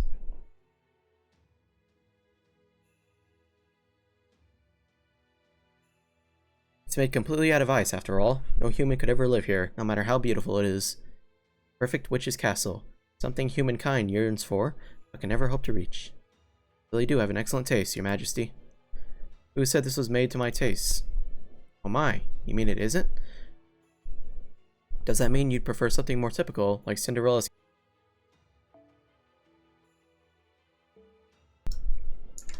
Cinderella? I've never heard the name, but she certainly sounds interesting. She must have lived a life full of hope and surprise, one far removed from the life of a woman of ice and snow like myself. Yes, without a doubt. Second. The early part of her stepsisters abusing her is great. Then she comes out on top at the end, and the stepsisters get their just desserts. Positively repulsive story. I'm just so relieved that you aren't like that, your majesty. For all, you hate happy endings, don't you? Just look at this cold, utilitarian world you've designed. It makes me want to friend you on Magebook. I'd love to know just how many human lives you've seen come to a miserable end. After all, you didn't build this castle for humanity to enjoy, did you, O goddess? No, I did not. This castle exists for me, not for the benefit of humans. I will admit that Odin was a fine man in his own right, but he was also a god. He would never bestow upon me a castle designed to accommodate humans. The Allfather would never concern himself with human weakness. The thought would never even cross his mind. Indeed. Humans are weak, frail, so very fragile.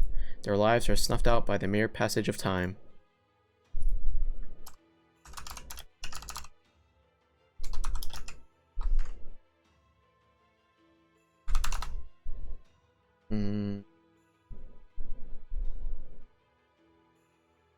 I see. Okay. That is why they will always need the boundless love of God to sustain them. Oh my, love you say.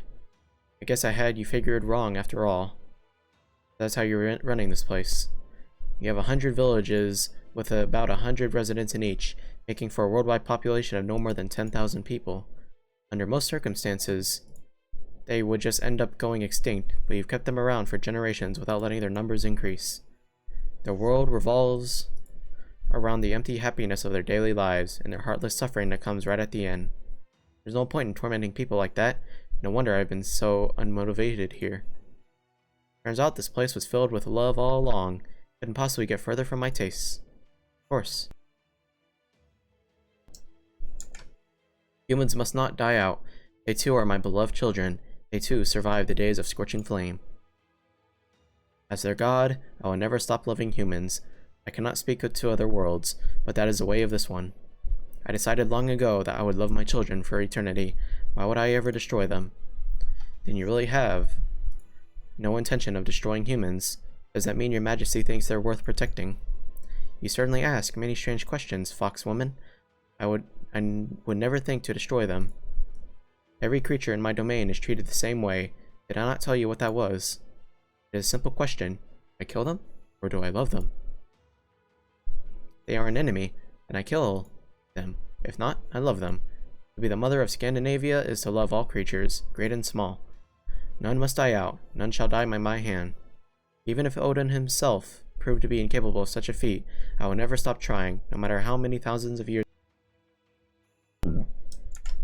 That said, yes? That said, at times, the giants must be offered a sacrifice.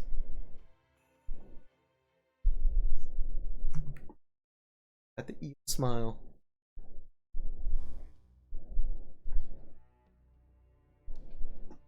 Ophelia, your concerns prove to be well-founded. The Russian Lostbelt has been destroyed. It won't be much longer before it disappears entirely. Now that the world will never be capable of welcoming a new god, what a pity. All the more so given to the strength of its history. In regards to Kadok, I said all I had to say during our meeting. I won't be repeating myself here. But I do need to commend you for your outstanding accuracy in predicting this outcome. I didn't. You give me far too much credit, Lord Krishtaria. Ophelia, I want you to run your Lostbelt however you see fit. Once the tree of emptiness has taken root in a world, it is not that world's king who will continue to develop it, but we cryptors. In the end, the responsibility falls to us alone. We cannot delegate it to anyone else. The Queen of Ice and Snow is both generous and cruel. I understand dealing with her must be quite stressful. I want you to persevere. I know you are more capable of doing so. You have your own fire burning inside you, yet you keep yourself as cold as ice. That is why I know I can trust you with Scandinavia. With all due respect, Lord Kachtaria, I can't take any credit for predicting this. I was speaking solely based on my own feelings. I'm so ashamed. Here you are praising me for keeping my cool. I failed utterly to do so. Alright. What you said was exactly what Kadok needed to hear. No amount of cool-headed logic was ever going to help him with his complex about me. Your admonition was far more effective than any encouragement I could have given him, even if it did come too late. At any rate, none of the other cryptors know that Russia has fallen. I only heard about it from Canis, and from you from Koyonskaya. Akata has cut off all communications. It seems her Lostbelt king is quite a fine. After all, even Akata of all people couldn't help but frown when she made her report. I even heard her sigh. I can only imagine her Lostbelt's king must be either extremely unruly or extremely daring. I would love to speak with them myself at some point. Hinako, sighing. That is a surprise. I never once saw her so much as crack a smile, even around Pepe. That aside, shouldn't we tell the other cryptors about Kadok? No need for that. His failure has no impact on their work after all. Given that Pepe's Lostbelt has an alter ego, it's only a matter of time until he learns about it. But Barrel's Lostbelt is nearly on the verge of disappearing itself, so I imagine he has his hands full of keeping things going. Are you sure we can trust Barrel? That man is a criminal, a murderer. He kills just for the fun of it. He is a disgrace to humanity. I don't see how a killer known as Werewolf and despised throughout the clock tower could ever hope to successfully expand a Lostbelt. All that is part of why I trust him to uphold his end, Ophelia. Barrel is just as good at deceiving himself as he is others. The more distasteful he finds a job, the more earnestly he will work to see it done. As for Kadok, there's no need for you to concern yourself with his well-being. Just focus on getting rid of Chaldea. I have every confidence you can do it. You're far more capable than me when it comes to combat, as your miraculous eye can even wound servants. The clock tower authority figures are gone. They have no sway in this world. No one will hold you back anymore. You are free to use your power however you like. Your eye is no longer that of a shunned child. Thank you for saying so, Lord Kashtaria. I will bear that in mind. Your Scandinavian Lostbelt is a rare and important one, particularly given that one of the old gods still resides there. What's more, she is benevolent. Having her accept and to support our new world would be a tremendous asset. I have high hopes that you will be able to convince her, Ophelia. Thank you, Lord Kashtaria. I won't let you down. I almost forgot. Canis should be paying you a visit soon. Treat him as you like. Thank you for your consideration. I'm afraid I have to tell you something. Canis is a divine spirit, and beyond my ability to keep her in check. I hope you'll forgive me if I'm unable to stop her from clashing with my Lostbelt's king. So you're concerned that the queen and your knight may end up destroying Canis' spirit origin? See. Most encouraging to hear. This only reaffirms my decision to entrust you with this Lostbelt. Look forward to your next report. I expect that will be when new seeds have formed.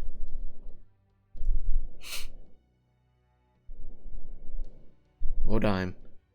Lord Kashtaria Wodime. That's a woman's face. I've seen faces like that before. I may not know any personally, I can't help but remember them. So you really are a woman at heart, Ophelia. Not meant to use your spirit form for peeping. Your job is only to keep me safe. Don't misunderstand me. You are my knight, my sword and shield. I never asked or wanted anything more from you. Never going to change. Know your place, Saber. Do I need to remind you about my serious light? I know I'm supposed to protect you, kill your enemies, Ophelia, but is that necessary here? Yes. Humans have demonstrated incredible power before. At times, they've rebelled against gods, tricked giants, and even killed dragons. But not here. Humans here aren't people anymore. They're livestock. None of them are any threat to you. These humans used to be just like the ones in proper human history. Weak, transient beings whose only purpose was to be our prey. This world belongs to a goddess. Even if there are less than 10,000 humans here, it is still a pure land ruled by a goddess of old. Lord Kachtaria even said it could end up the last Lostbelt left standing. The fact that a goddess rules it also means it's a perfect place to experiment. That's why this Lostbelt has so much potential. In fact, it is far more than a sum of its parts. Oh. There's a potential at any rate. If we can grow our tree to maturity, we might be able to breathe new life into humanity and nature alike. I don't care how much contempt you have for humanity as a result of your origins and temperament. All I care about is that you don't let your guard down. Again, you're my shield and my sword. Don't forget that. You and I share the same responsibility. We must grow this Lostbelt's tree of emptiness to full maturity. That is your sole concern. I've never been much of a gardener. If you insist, Ophelia, guess I've got no choice. Ah, man, that was a lot of reading. Still feel his gaze. Guess my knight will always be peeping on me, no matter how many times I tell him not to. I can tell you're still there, smirking at me from behind my back. How long are you planning on watching me? I know I said you're my knight, but that doesn't mean... Oh. You again, huh? The way you completely lack any presence, I mistook you for a servant. Something you want to say to me? I really hope you're not going to comment on my womanhood like Saber did. I can't hear anything. What's your name? Am I ever going to get to hear what you sound like? Well, you already know my name. Okay, whew. And more reading, alright.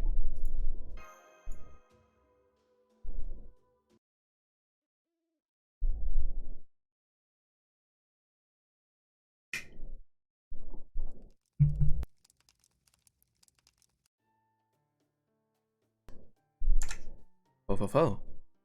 It's no use. Can't seem to get through the border.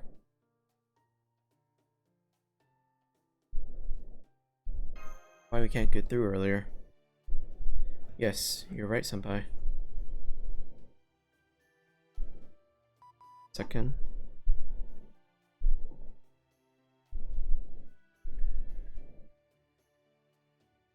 Yeah, we're good. Cool. Hey, there you are. Hi guys. Can you all see my astonishingly beautiful face? Hey Fo, you're here too, huh? Da Vinci. I doubt we have much time to talk, so I'll keep this brief. I've pieced together what's going on here using the data collected with my Mystic Code drone and the info Gordy gave me. Oh, he's asleep now, by the way. The last thing he said was, ugh, enough of this. I'm going to rest in the captain's room. Wake me when it's time for breakfast. Now then, there are basically 3 different kinds of beings here. By beings, it's worth noting that I'm talking about strong, dominant creatures, not necessarily those of intelligence who have formed civilizations. Alright, so first, we have the giants, tough, exceedingly strong predators. Second, we have humans, who can't survive outside their village. Third, we have envoys and their goddesses. Seems safe to say both are well above humans on the proverbial totem pole of this lost. I'm sure the ice beasts are stronger than humans too, but they appear to be the giants' pets and seem to have no real will of their own, so I've left them out. So far so good? As for the regular creatures, they seem to be almost non-existent here. Ordinary plants and animals just barely exist in the occasional flower garden. Each of these fields seems to be a warm place that just happens to be perfectly situated between the fire and ice zones. Putting all that aside as an exception to the 3 broad categories. In this Lostbelt, I'm afraid it looks like humanity is nowhere near the top of the food chain. If anything, they seem to be at the very bottom. So I don't think we should be counting these humans as possible additions to our ranks. I doubt either their civilization or magecraft are all that developed. I mean, you haven't seen a single machine since you got here, right? And that girl you ran into out in the wilderness didn't even have a communication device, let alone a ward against giants. The humans that live here simply have no means of surviving outside of these villages. Yes, that all makes sense. At least for this village, Village 23, the outside world, may as well not exist. We did run into Gerda outside, but that was an unusual case. She would never have left if circumstances hadn't forced her to. The only reason this village ever opens its gates is to thin the herd. As peaceful as this place looks, now that we have a clearer picture of what's going on, I'd say it's just as cruel as Russia, though in a different way. We still don't know much about these envoys and their goddess, who I assume are more or less running the show here. We also don't have any idea whether they might be willing to help us. Very possible they may already be working with the cryptors, so keep that in mind. We're losing our connection again. Alright, one last bit of info. We still haven't found anywhere you could use to summon servants, so I'm afraid you'll need to keep scouting a fofo.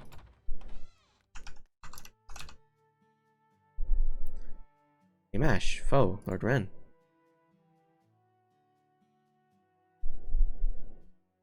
Huh?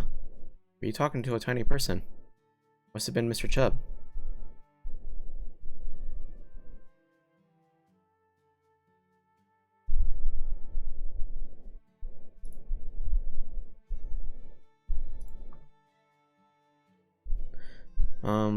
Yes, we were talking to someone. I'm afraid we just lost a connection.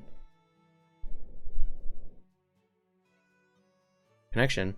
What's being connected? Heh. You know, so many things I've never even heard about, Lady Mash, and you have so many things I've never even seen before. Having you around is so much fun. I wasn't sure if an envoy like you would like my cooking, but even said my bread and fish were really tasty. You're so kind and strong, and just wonderful. I love spending time with you. Will you stay tomorrow night too? I know you must have work since tomorrow's a special day and all, but if you don't mind. I'm sorry, but I really don't think we're the kind of envoy you're thinking of. Sure you're not. Wait, did you get here a day early? All because of me. If you did, then I apologize. The last thing I want to do is make trouble for you. No, it's not that. Have I? How can I clear up this misunderstanding? I'm not sure if there's anything we can say that would help her understand. Suppose you're right. In that case, I'll hold off trying to convince her. That said, there is something I want to ask her. Is that alright with you, Senpai? Go for it. Thank you. Gerda, could I talk to you for a bit? What is it, Lady Mash? Well, you see. Hold it, I'll ask the questions here. You're awake. I was just looking to see if we had some sleeping pills when I heard our connection was back online. In fact, I've been listening in for the last half-minute or so. I'll take it from here, Mash. Between the two of us, it's clear who's the better negotiator. You there, child. This is a question of rather personal nature. You may answer it however you like. Huh? I'd like to ask you something. What is it, Lady Mash? You've obviously been living here in this Lostbelt, village, your whole life. How do you feel about it? Does it weigh on you? Do you ever think about your future? What's going to happen when you grow up? Don't you wish you could see the outside world, Don't you wish you could see the world outside your tiny village without having to live in fear of giants? Have you ever wished to be free? Future? Free? World? Greta. In this world, no matter how healthy you are, you'll never get to live past your 20s. How can you be so cheerful about that? How does it not worry you? Please cheer up, Lady Mash. You too, Mr. Chubb. Why are you both so sad? I'm sorry. I wish I could answer you, but I'm afraid I don't understand what either of you are talking about. Maybe it's because I never learned how to read or write well. What do you mean by future? I know that the world means what the word means. It means the time after tomorrow, right? It's hard. That hard. I know what free means too. When you're not stuck inside your home or tied down with rope, right? In that case, I am free. I can go anywhere I want in the whole village. I can go to the farmland in the village center, or to the pond and I can visit anyone's house I like. I can even go to Laura's house and see the new baby if I want. In my world, people get to live for a long time, and longer than 25. Yes, much longer. Some people live longer than others, of course, but that's right. Many live to be 80 or 90 or even more, and they don't just have children. Some people also have grandchildren and great-grandchildren if they live long enough, of course. Some people are still unfortunate enough to have their lives cut short by illness or accident. That's a long way off from no one ever living past 25. Hey, Nanacat, welcome, welcome, welcome. How you doing? The only ones destined to die early are homunculi. Not that they're any concern of mine, though. Grandchildren, great-grandchildren, indeed. And even if one never has children or grandchildren, many people still choose to spend their long lives with people they love. Even if they never have families of their own, some people spend their lives among friends and comrades, working towards a goal of their own. Why am I even talking about this? It's not as though we mages get to live ordinary, happy lives. You've met Gerda now, yep. But fine, if no one else will say it, then I will. What's wrong with you? What's wrong with all of you? How can you be happy about a life doomed to be cut short? How are you not angry, or even afraid? The Yaga may have had to survive in brutal conditions, but at least they were still free to live to old age. This whole thing really bothers me, and now our connection is acting up too. Going to bed, goodbye. At a loss for words. Oh. Mr. Chubb is right, Gerda. Our world was very complicated, but has also offered us endless possibilities.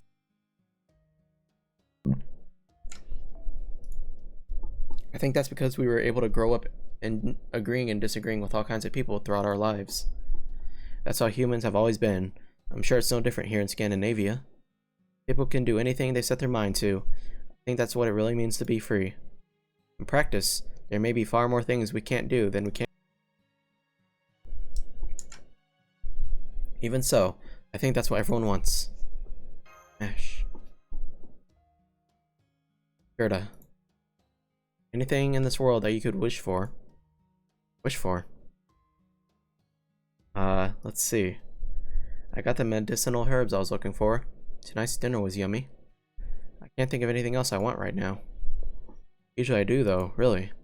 Sometimes I want to catch a big fish at the pond. Want my bread to turn out really well. These sorts of things. Sometimes I wish I could see another beautiful rainbow again, like I did that one time. Sorry, I'm really sorry. I know I'm not giving you good answers. I don't really understand your questions. Still, everything you said sounds lovely. Getting to be an elderly person, doing anything you want. Not at all. I'm the one who should be apologizing, Gerda. I didn't mean to confuse you. I'm sorry. Oh no, please don't be. I'm not confused. I really did think it was lovely. I may not have understood everything you meant, but I did think it sounded absolutely amazing. It was just so... I can't even begin to imagine it all. It's never happened to me before. I guess it's true what they said about being envoys being difficult to understand. There's still so much I don't know about children. But you said in your world there are also grandchildren and great-grandchildren. Can't imagine getting to see so many generations of children. Guess that's something you do. Something you can do if you get to be elderly. Never thought about that sort of thing before, after all. After all, nobody can ever live that long.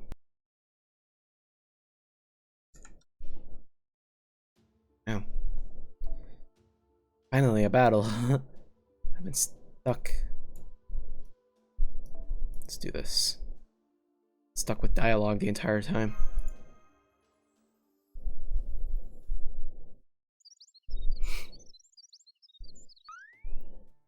Oh, Foe. Good morning, Foe. You're up awfully early today. Foe. No, I didn't have any trouble sleeping at all. Since I'm a demi-servant, I always wake up early. Sleep deprivation is one of the worst things you can do for your health, so you need to make sure you get plenty of sleep, Foe. Goes for you too, Mash. Thank you, Senpai, but I'm fine.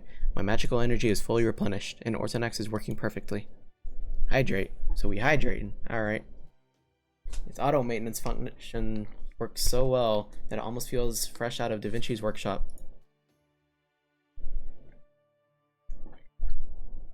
Oh. Yes, I'm doing fine. This morning, we'll be going around the village to find out whatever information we can, and in the afternoon, we'll be setting out to explore more of Scandinavia. I was hoping to learn more about the land around here. I'm not sure they even have any maps. Come to think of it, I wonder where Gerda went. She wasn't anywhere to be found in her house, right? Oh, maybe she has some errands she needed to. Wait, huh? Guess I better go after him. Oh, you're not supposed to run off on your own. Got you. Something happening over there.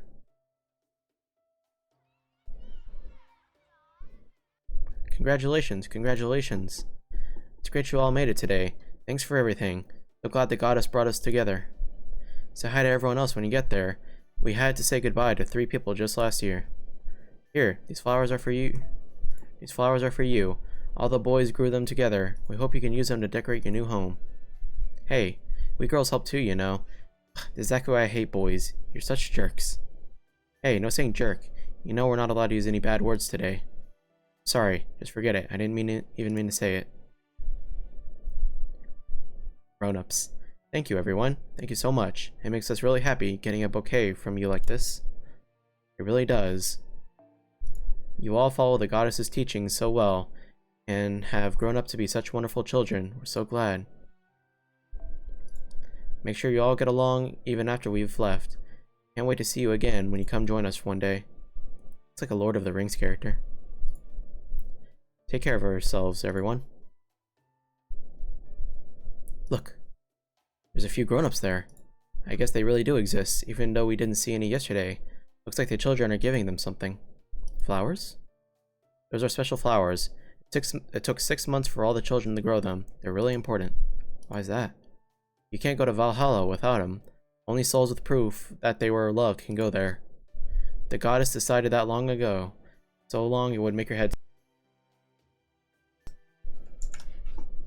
So that's why all the children grow flowers. It's our job. Valhalla. Isn't that... Yes, it's one of the lands of the dead in Norse mythology. Valhalla, Odin's palace, Hall of Warriors. In Norse legend, it's said that only souls chosen by the Valkyries can ever go there. Of course, that also means that the only people who can go there are, by definition, dead. Land of the dead. Then, when Gerda said today was special, does that mean... Oh my, that's right. I haven't thanked you nearly enough. I haven't, have I? Lady Mash? Lord Ren? Foe? If you haven't saved me from those giants, they'd have squished me before I had a chance to get my own bouquet.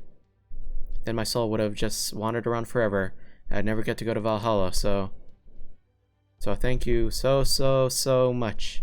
I really can never thank you enough. Oh. Wow.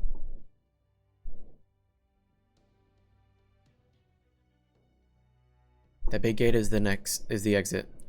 I know we used it to enter the village when we came back from picking up medicinal herbs yesterday. That's not really what it's for. It's really meant for leaving. It's leaving. Where the chosen grown-ups go on the ordained day. Nobody ever uses it to come in. Envoy, oh envoy, we have come to offer you everything, in accordance with the word from the Heavenly Mother. The adults are prostrating themselves. Looks like they're performing some kind of ritual. They always do that. They're supposed to. I'll have to do that someday too. Might be in 2 years or 12 years, but one day I'll have to. You have to bow your head, close your eyes, count to I think it was 3 tens. Anyway, once you finish counting, that's when one comes. From the gate? No, from the sky. Sky. 28, 29, 30. Look, over there. Humans. Oh, humans. Today is the ordained day, oh humans. Today is the day your lives shall be taken. Ah.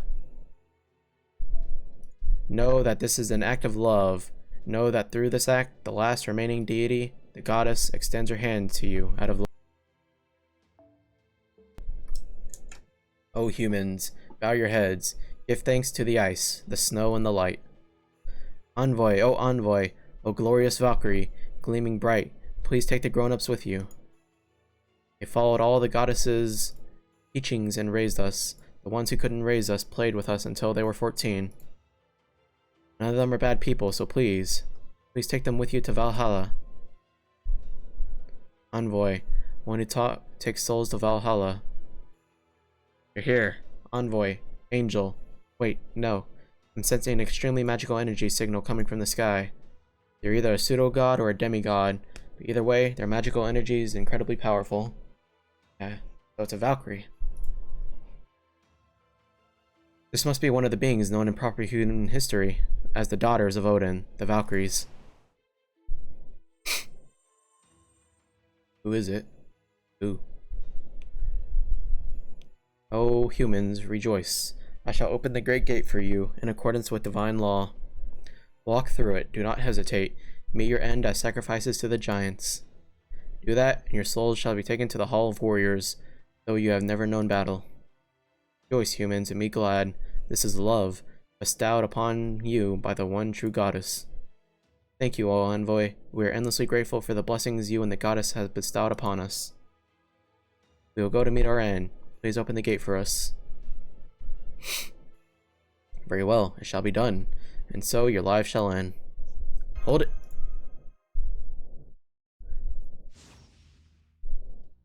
Humans.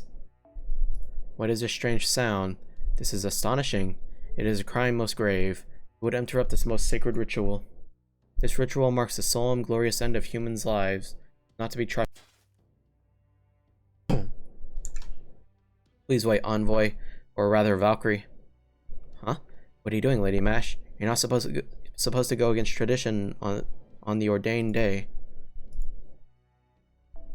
Valkyrie, you said these grown-ups would go to Valhalla, to Odin's palace, the Hall of Warriors. In Norse mythology, Valhalla is supposed to be the final resting place for the soul of brave heroes. These people don't even have swords, let alone armor. They're not warriors. And you mean to send them to their deaths? To be killed by giants, even though they worship you? Heathens. Our shared records reported that heathens have invaded our holy land, and now here you stand. In that case, it falls me to execute you. Wait.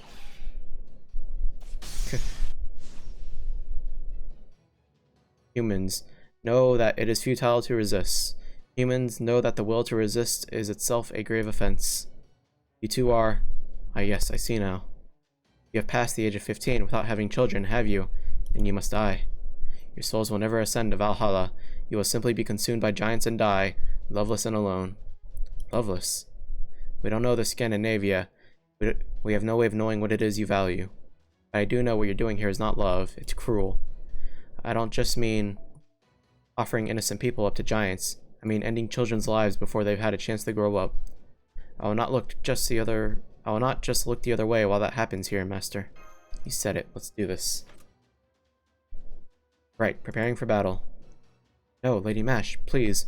Envoys aren't supposed to argue with each other. Sorry, Greta, but I'm not an envoy. That's why I will fight her on this. Woo! Hello? Yeah. Story's getting good. I like it. Yeah, you've been deafened for so long. There was so much dialogue. It was so, like, oh my goodness. It introduced to a lot of characters, like a child named Gerda. Yeah. And now I'm fighting a Valkyrie. About what, Brendan? Now I'm fighting a Valkyrie. Oh yeah, go look at that. Valkyrie squad? The same Valkyrie, not robotic.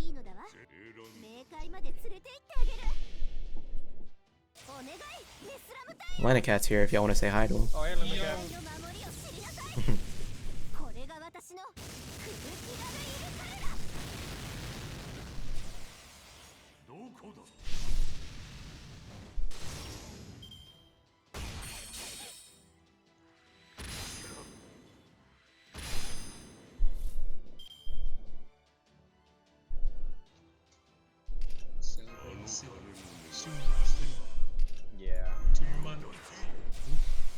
Less than 2 months and we get our remakes. September, October, November. We got 3 months. Or 2.5. Something like that. Over.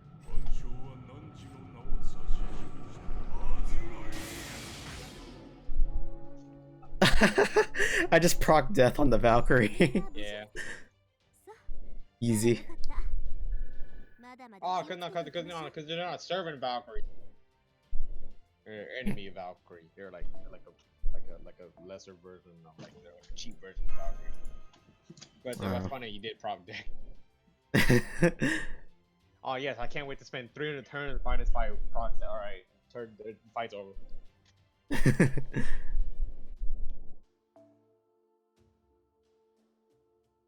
Do it again. Oh, we did. So 2.1, we were actually shown her gameplay. Huh? What, ball? Yeah. Aloy? No, I saw. Oh, yeah, they showed at the. They showed. I don't remember. I only watched the trailer and I stopped watching the stream. I was like, I don't have time for this. I got places. Okay. How can a human defeat an envoy? I may be human. I'm also a divine servant who once possessed the power of a heroic spirit. The sort who is exactly the kind of hero whose soul Valkyries would have desired, at least in proper human history. Given your nature, you can't ignore the remains of that hero inside me. That's why. The soul of a hero. 2,000 and several hundred years since I was manufactured. Never once did I get to see one. I think everyone's gonna be pissed now. Like, we can't go to Valhalla. Target has disappeared. Yortonox's output drop is within tolerance. I'm still good to go. She wasn't a servant. She did go off a magical energy signal, but she wasn't summoned here. Which would mean, here in 2020, the Scandinavian Lostbelt is home too. There are lots and lots of envoys. Lots and lots and lots. Why did you do that, Lady Mash? How could you fight another envoy? The goddess is going to be really mad. The envoy's gone. Just vanished into thin air. Is that even possible? Huh? Now what's going to happen with the ritual? This isn't right. Doesn't make sense. We gave them the bouquet, but the envoy never opened the gate. Can't open it ourselves, right? Greta did yesterday, but we can't do that on the ordained day, right? This is terrible. The envoy's gone. She was supposed to take us to Valhalla. It's okay. The envoys are servants of Goddess, right? Even if one disappears, more will come in her place. There, look. See that light in the sky? Sensing lots of new magical energy signals in the sky, the Yortonox should be fine to handle a series of consecutive battles. Amalgam Goad is in good shape. Should stand up to the combat at a minimum. It also seems that the envoys view the people of these villages as something to be protected. When we fought, it seemed like she didn't want to hurt the people or damage the village. I'm willing to bet that the next envoys will probably take the same approach. Sorry, I really should be apologizing for all this. I was foolish, reckless. Okay, I would have done the same. Thank you, Master. Multiple magical energy signals approaching quickly from above. Here they come. Initiating combat while maintaining the Yortonox's output. Requesting orders and backup, Master. I got the Moe's class mod again. Oh my I have god. that. I don't have that. Perhaps. But yeah.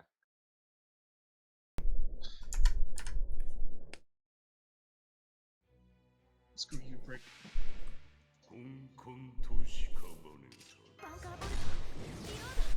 Oh man, I didn't mean that. That's it. I just instinctively used Mash's first skill thinking it was the defensive one. Yeah, it seems about right. That's it, Austin. I'm killing Lilith with Moe's. Do it.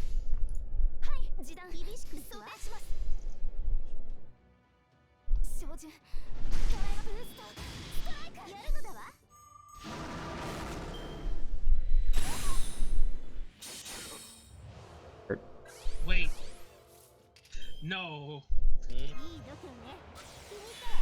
What's that? Somebody's making Terraria bosses. Uh-oh. Terraria bosses as a Friday Night Funkin'. They have Aya Cthulhu and Plant Terra. What?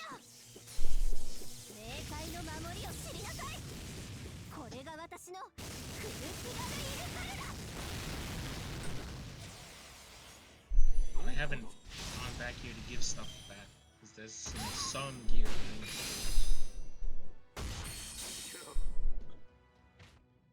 Oh yeah, I got a super shed, a non-elemental super shadow fire. So sad.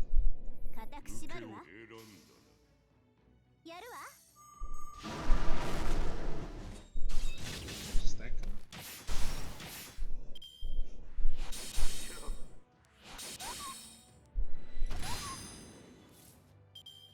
I don't think they've attacked the Mash once.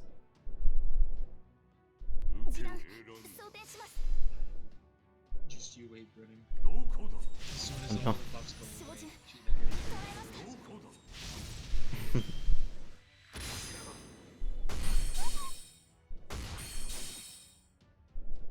Wait. Okay, I was gonna say, where's... It's all like... all of my maps are weirdly placed. Like, it's different from Myanmar. I was looking for Kriegsmine, like, in the middle, but it was at the top. Oh, DLC again. The DLC's fun, but the bosses is just hell sponges. I know. We already have a bullet sponge as a random encounter and as a rare enemies, quote unquote rare enemies spawn. We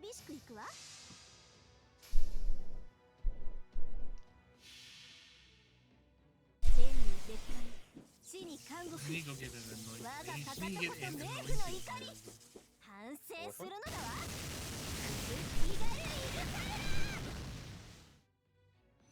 Never mind.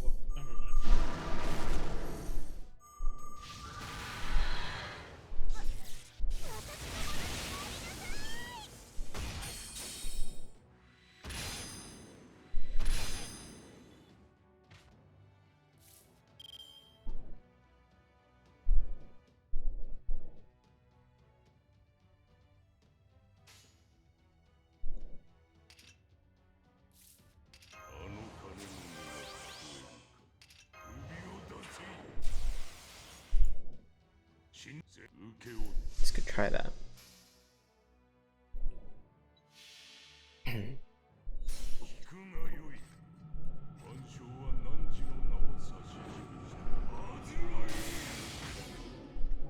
Ah, proc death again. Yeah, Lamau.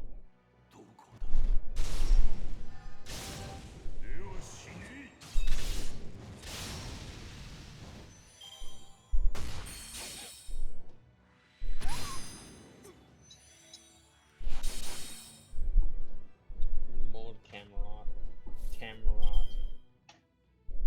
Mold.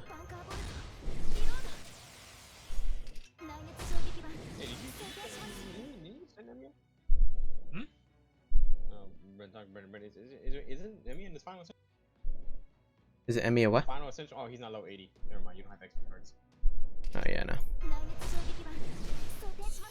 no. Double taunt. Yeah, Brendan, there's no point in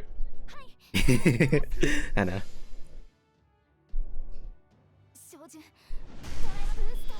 Battle's gonna end, so I just activated it. No.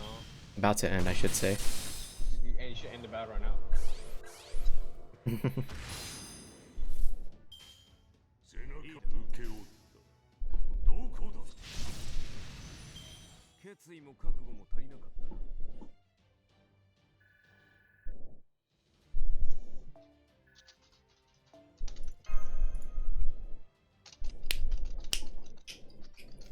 Speed running Bennett.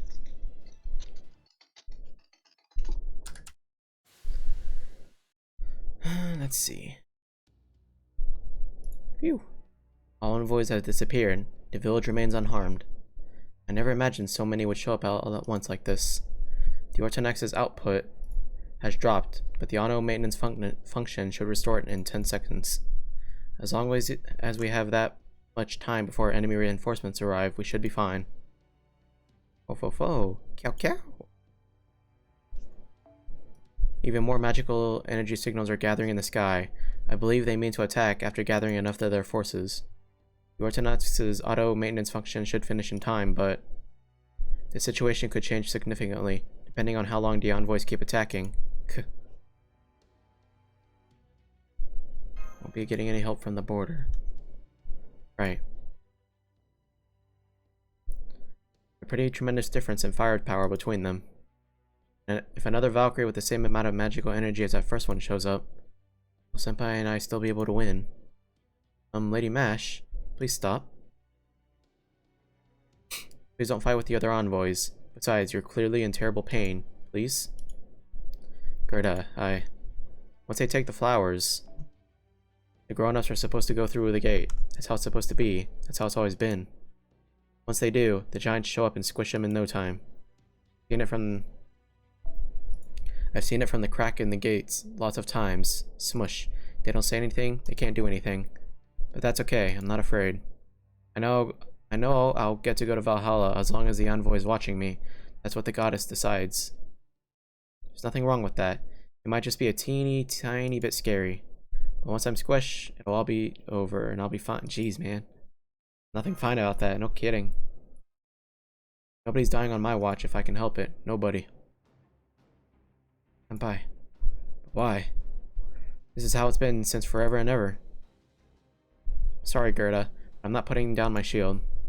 Even if this is the way things are done here, even if it's what you all want, we don't want to give up on anything, on anyone. Whether it's one life, or two, or millions. Magical energy signals. Senpai, multiple enemies are diving towards us simultaneously. You're going to all use your noble phantasms at... right now.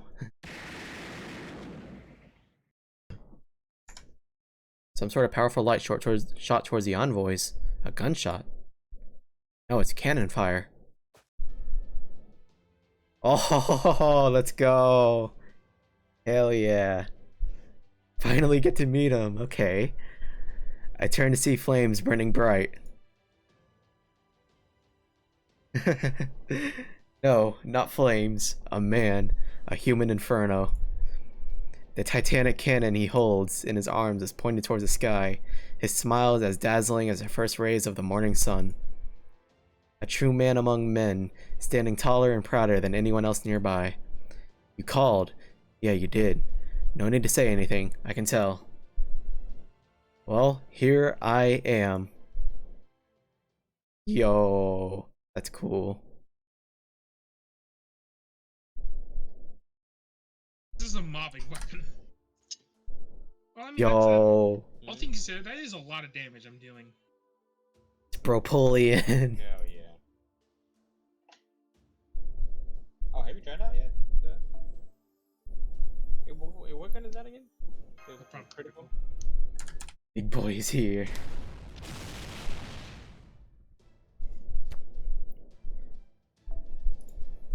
How do you like my little cannon here? C'est magnificent. C'est magnifique, non? Haha, nothing better than a fine gentleman like myself fighting off a swarm of angels. Well, I guess these aren't angels, huh? No wings. Wait, scratch that. Didn't angels originally have wings because of some old winged Egyptian god or something like that? Oh well, at this point, I guess it doesn't matter either way. I see. Though they were just mass-produced models, this one can blast away several at once. You can also see is working with the individual known as Match Kirilite. Servants are beings that threaten the goddess's rule. Thus, they are to be eradicated, not loved. Begin link. All nearby envoys begin link. None may defy her.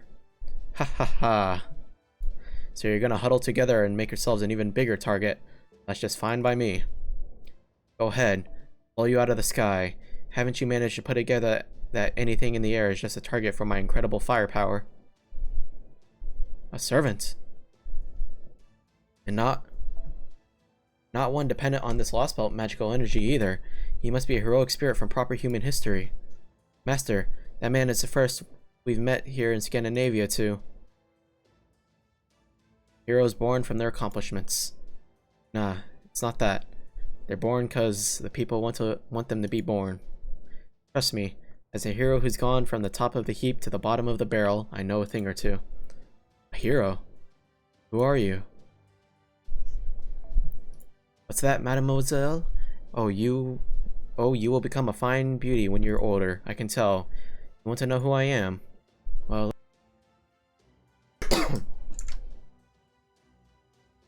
as long as someone out there has got their hopes up or wishes things were different somehow, I'm the guy who makes all their dreams come true. I'm the guy who sees the stars shining bright in this young man and his trusty partner as they fight against the fate of the world. You love this arc? So far, it's really good. Go ahead and lead the way, kids from proper human history. My cannon's yours to command. This is what they call lending a helping hand. Let your magical energy loose. Don't hold back. Let's get done with this style. Your helping hand couldn't have come at a better time. Damn right. Now let's go. Hell yeah.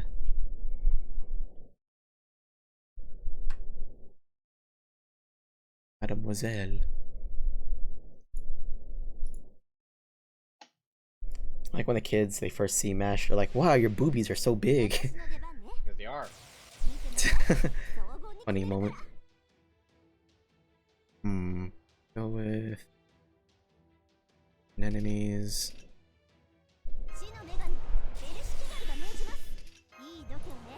Apparently, so according to the live stream, Austin, where they showed up Aloy, apparently her E infuses her. Her or the ball? Her. Cryo damage.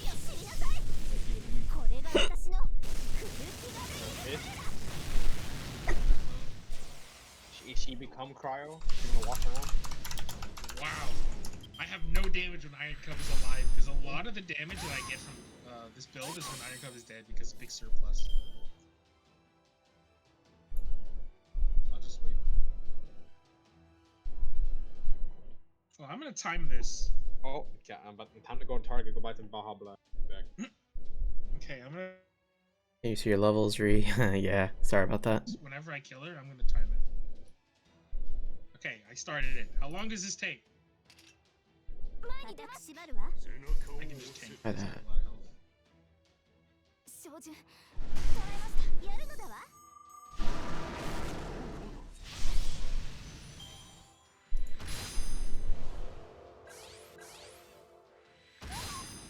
At least 20 seconds. It's to the moment till I can shoot her again. About 25 seconds. We're just sitting around doing nothing. I need to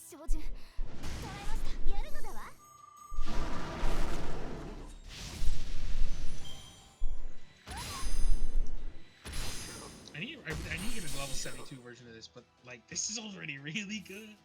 I wish I can get a max level, but it's so rare to find.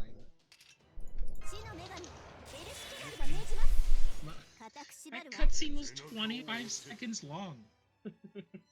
Because she loses her immunity phase while she's still over there, but she immediately teleports. It takes 25 seconds just for her to do her whole thing. I'm just like, bro, I want to move on. I just want to play the game.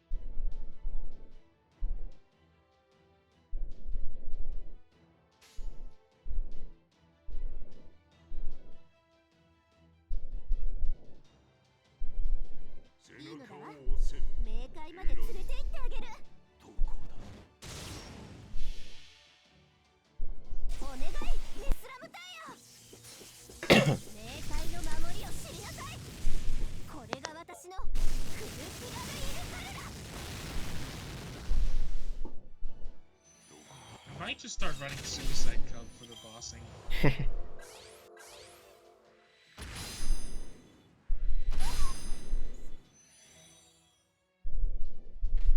I like the blue flames in the background. That's cool. But she said, Austin. Oh, Austin, you missed it. She said the line. She said the lava is rising. No. Cub, get her. Yeah. That.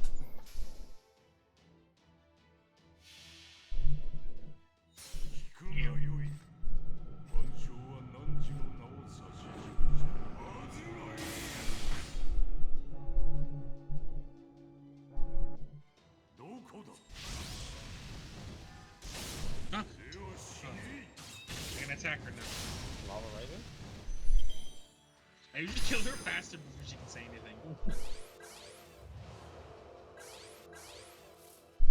Hmm. Where's that? I You got him? finally got it! Oh, and it's awful. Its substats are awful. Oh my god. But hey, well, I got Got one. one. It's that 1-point skill, the orange one. Mm-hmm. That's what I'm looking for. You got one finally. Yeah, I finally got it, and I just unlocked that. I finally. We should drop. That just Ah, being that's kicking, so like, that just being kicking. That's just sad.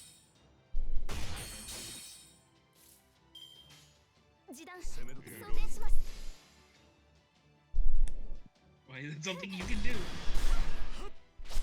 K6 has a build with his clone where he uses the grease trap. Since the clone gets mayhem scaling and skills, he has it on the main fire, right? Which whenever you shoot, Hurrah! Take this. Hurrah! Break 'em, smash 'em, make your way through. He's opened a huge hole in the formation of envoys. Many of them have started to disperse. The situation has worsened. Inexplicable. The man's magical energy is not unlimited. He should have already run out after so many large bombardments, yet he still remains operational. Same is true of the demi-servant.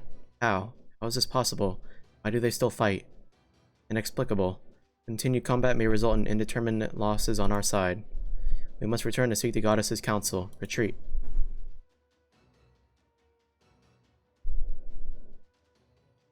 All remaining envoys appear to have left the area. Their magical energy signals have disappeared.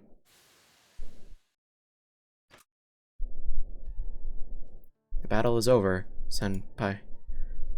There I go again. Far too reckless. Da Vinci's not going to be happy about this. Nothing we can do now except brace for yelling. Light was amazing. Never seen so many amazing things. You're amazing, mister. Couldn't believe what I was seeing. Huh? Ha! Nicely done, you two. You look pretty worn out right now, but I know that's not all you've got left in the tank. I can't promote you to general at our first meeting. I can at least give you a medal or two. Excuse me, we really do appreciate your helping us out tremendously. But do you think you could stop smacking Senpai on the back so hard? Oh, was that hard? Sorry about that. Old habits die hard, as they say. Coffin hack. Sorry again. Here, how about I give you a back rub? Are you alright now? Are you... Right.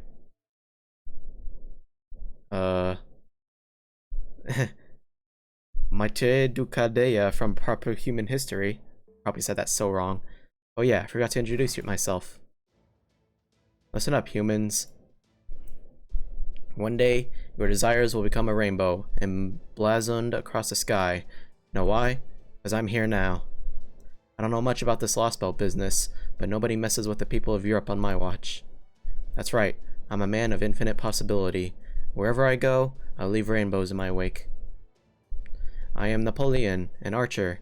You're looking at the only hero of humanity in all of Scandinavia. Napoleon.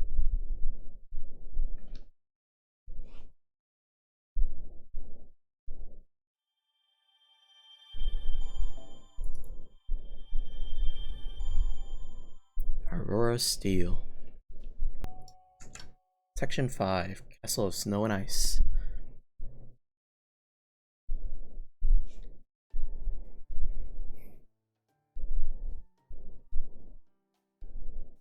It won't open, will it? No, Gerda. It only opens on the ordained day. Assuming you stay here and don't go out again, at least. I won't. Nobody has fever right now. You did a good deed, Gerda. So the goddess and the envoys will forgive you. That they didn't punish you is proof enough of that, right? Still, the gate won't open. Wonder if If we really will have to wait for the next ordained day to set off on our journey, like you said we would. This has never happened before. It's going to happen now. Almost feels like I'm dreaming. Envoy only comes on the ordained day. The goddess hasn't permitted them to descend from Valhalla any other time. At least, that's what that man with that huge metal thing said. Whether it's true or not is beyond me. Honestly, we're not sure what to do now either. Never even occurred to us that something like this could happen. I remember saying we should try to force the gate open now, but can't. I'll never get to go to Valhalla without an envoy. What's up, buggers? So in that case, maybe you could just all wait until next year. I suppose we could. Of course you could. All the children were thinking how nice it would be to make a flower bed past the field a bit bigger. We'd all be so happy if the grown-ups helped us. I mean that, you know? What do you say?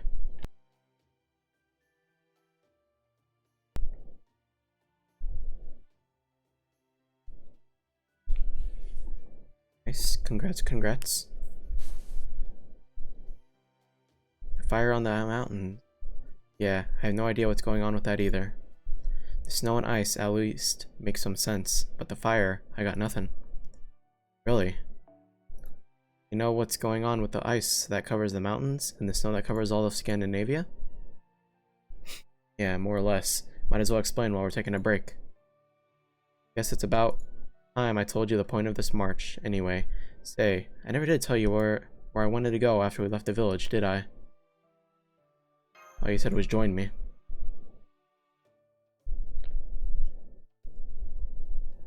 Sorry about that. Alright then. Start at the beginning. You two know about the myth of Ragnarok, right? I think it's a JP character? Well, in this Lostbelt, it looks like the last war between the gods and giants still took place. As you'll likely figure it out for yourselves, the Age of Gods didn't end here for some reason. Thanks to that, civilization never developed. Humans are still worshipping gods, and giants roam unchecked around the mountains. Basically, for the last 300 or so years, things have remained pretty much the same as they were back in 1000 BC, when the Norse Age of Gods was originally meant to end. That's what led to this place heading down a slightly different path from the myth we know.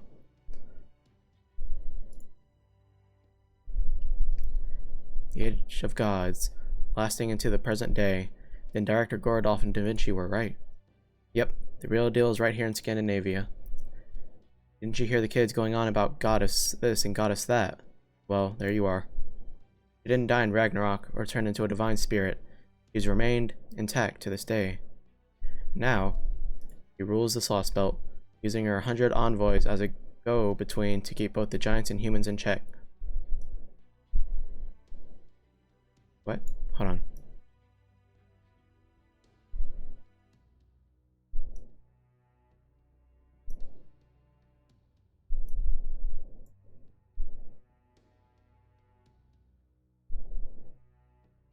Divine Spirit rules the Lostbelt. Okay. She's the last god in Scandinavia, and she's kept the Age of Gods going all this. She lives in the northern part of the Oslo Fjord, in a castle located in proper human history's old Oslo region.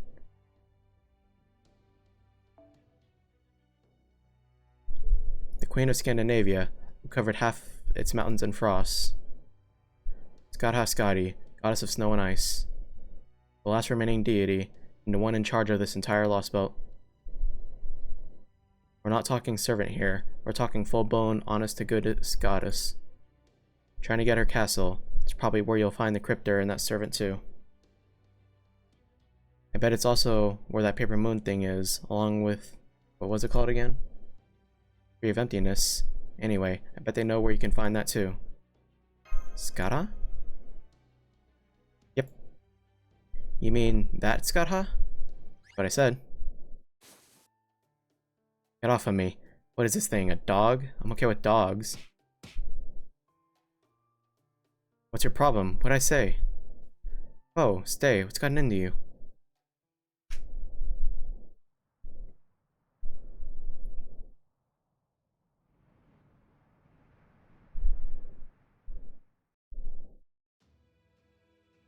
about the giants? Indeed, they may appear to be quite active, but they are not exactly industrious. I hold absolute authority over them. I can make them attack or sleep with a single command. Even I cannot suppress their instincts. The giants who survived consumed heat in any form they can. Though most of them remain in a hibernation, they will awaken at the slightest hint of a new heat source and devour it immediately.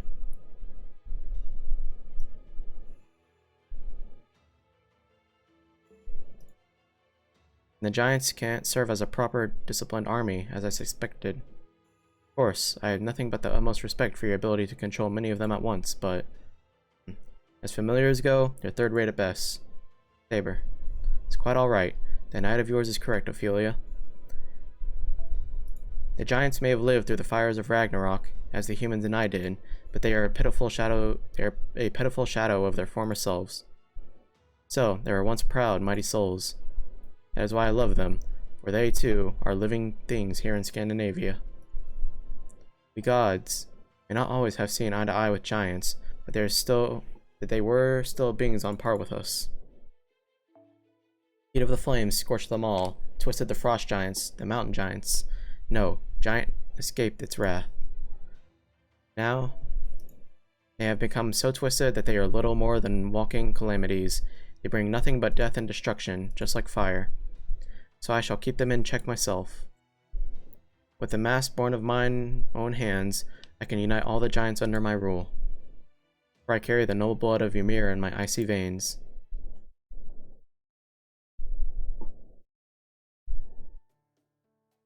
Ah, so you two knew Scott Ha from proper human history, huh? Unfortunately, this version of her is absolutely not the person you know. She's not a divine spirit, not a god that has lost its body and dissolved back into nature. She's an actual living goddess. Scott Ha Skadi, goddess and queen, has been around for thousands of years, ever since the Age of Gods, the fusion of the Norse goddess Skadi and the Celtic warrior Skatha.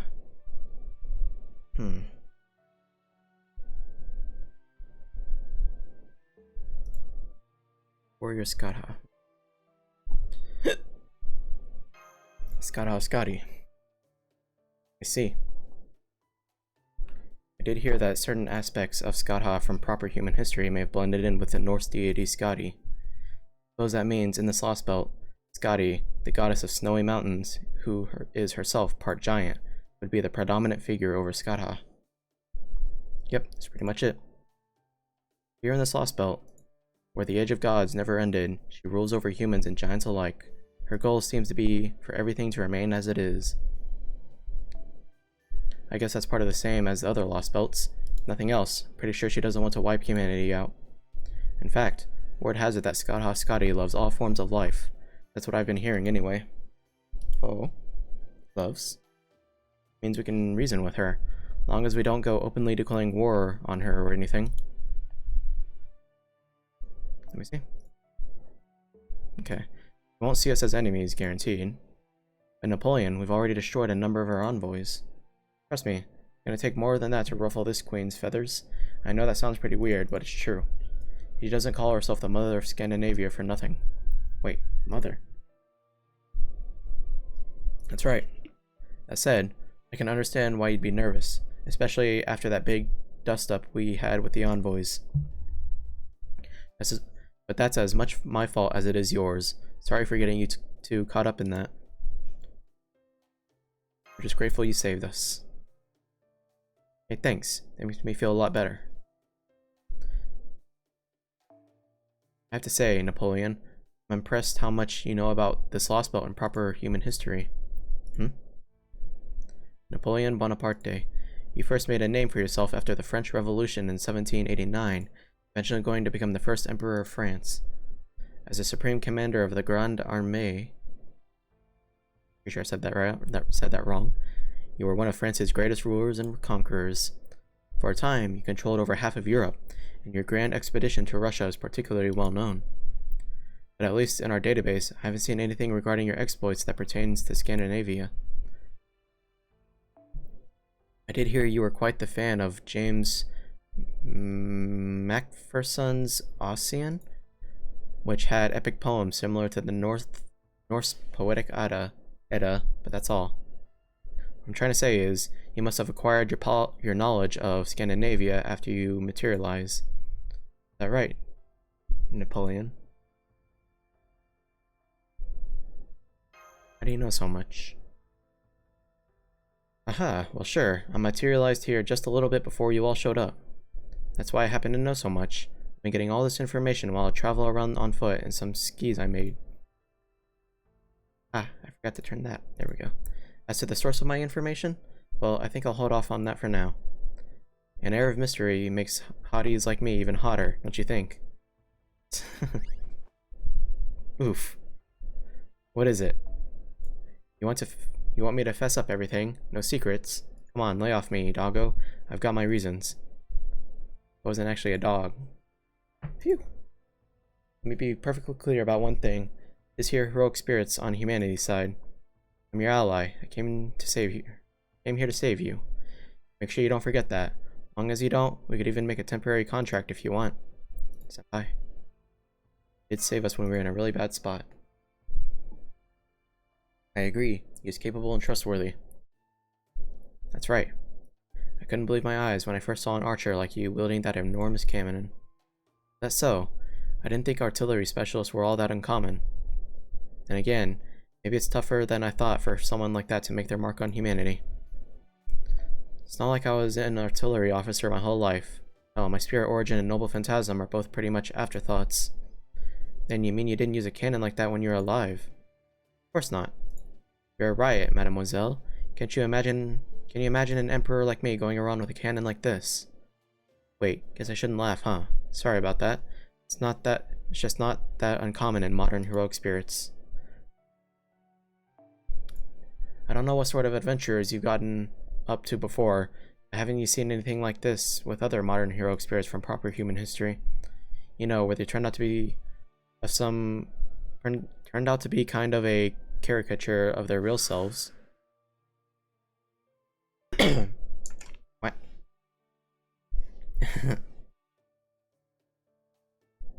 Oh, now that you mention it, Babbage's heroic spirit materialized as a mechanical suit of armor. And Edison doesn't look remotely close to how he did when he was alive, maybe because of the special circumstances surrounding his materialization.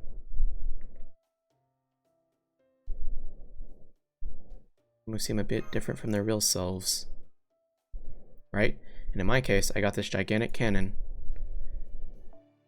That's not all that's different. Just look at how tall I am here. Ooh la la. Won't be getting called short anytime soon. Not a chance. As far as looks go, I've got my own reasons for appearing like I do. Enough of that, though. Anything else you want to ask me? Yes. Remember how Gerda said that, at least in Village 23, an envoy won't come again for another year? Is there a reason for that? Something you know from your unidentified information source? Can't be totally certain it'll be another year. Sounds right to me. Oh. That's not my source talking. I learned that firsthand. Ow. Look at how many of them showed up this time. The envoys aren't allowed to sacrifice humans on any day besides the one that goddess lady, Scotty, ordained. So they must have brought a whole bunch of them along to make sure the ritual didn't go off the rails again. Alright, this wasn't my first run-in with them. Back at another village, I caught one of them trying to open those giant gates and sniped them. There was just the one back then. Probably because they didn't expect anyone to attack them. That obviously wasn't the case with that last village. I remember them saying something about shared records. Data from the one I sniped got shared with the rest. Looks like they responded by shoring up their numbers in preparation for another attack. The envoy don't care about the Queen's philanthropy. They're basically machines, no reasoning with them. I see. I guess what I'm trying to say is, I'm sorry. I had no idea they'd come back with those kind of numbers. Guess I really messed things up for you two. No, not at all. We never would have won without your help, especially given how strong each envoy was individually. But yeah, that. Guess I ought to level with you. Pretty sure the sisters they based the envoys off of are even stronger. The ones we ran into yesterday are basically mass-produced dolls that Queen Skadi made by infusing them with her own magical energy. Mass-produced. Might as well get this out there too. The Queen here is merciful, yes, but the whole place is lousy with powerful, vicious enemies. A shitstorm of envoys, a Lostbelt servant with his demonic sword, and almost no allies for us. Even with the odds that stacked against us, are you two still ready to fight? Well, we came here. Exactly, we're ready to fight. We're the only ones who have a chance, no matter how small, of restoring Earth and proper human history. So that's why. Gotcha, let's go. Me. I'm the guy who once ruled over most of Europe. I'd say that more or less makes me its king. What's Boney here going on about? So if you call for me, I'll come running right away. Right away. Doesn't matter where, even way up north. No matter how cold it is, I'll be there. After all, if someone begs for my help, how can I refuse? Back when I was alive, there was a mountain of problems keeping my hands tied, like budgetary concerns and stockpiling issues. Now that I'm a heroic spirit fighting for humanity, nothing's gonna hold. There might be only so many categories of things I can help with. There's two things I do best. It's fight hard and win. If that's what you're looking for, then your search is over. Besides, Scandinavia is still part of Europe, and nobody's better at winning in Europe than me. Senpai, his confidence and spirit are amazing. Although there is one thing I'm a little concerned about. As I remember, Emperor Napoleon's biggest defeat was... What was it again? His expedition to Russia. Winter there was too harsh for his grand army to ensure, which ultimately led to their defeat. Apparently, that defeat was also a major factor in the decline of his reign.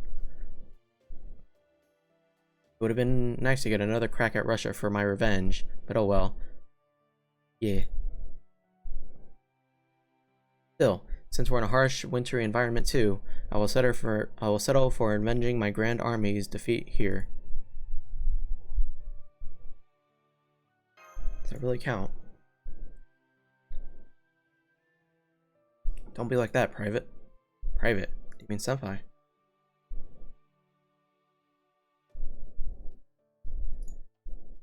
Good luck, work hard enough, maybe you'll even earn a medal.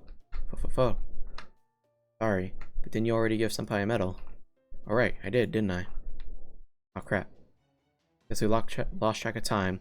Looks like we ran into a group of them out on patrol, mademoiselle. You're right, magical energy signals are headed for us. Fortunately, they're still far enough away that I can use my thrusters to make a clean getaway. No, I say we let them find us. I want to get a better look at how you two fight. I'm not saying we do it for kicks. We need to hone our skills against opponents we know we can defeat before we come up against someone really tough. We need to get better at fighting together as a unit. Call it teamwork if you like. What do you say? Makes sense to you, Private? You want us to get better. Now we're talking.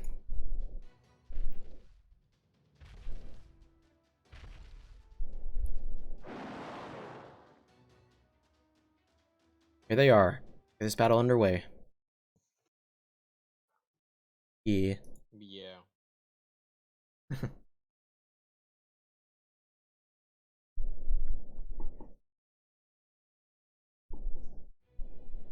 think so far I already like this Lostbelt more than the first one.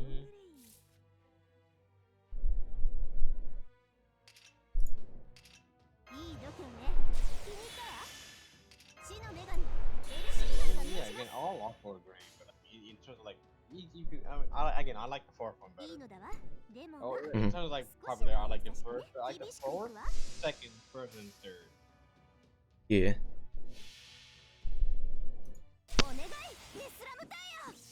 Oh, that was loud. What was that?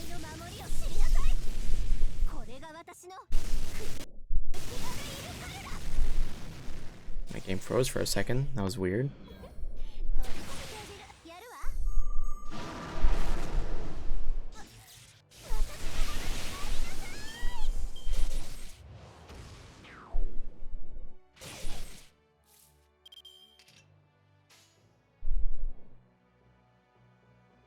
Hmm.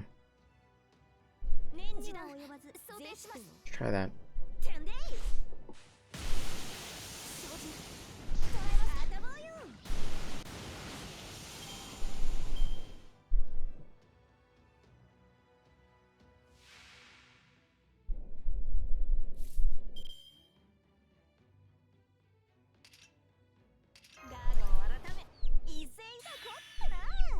Try this.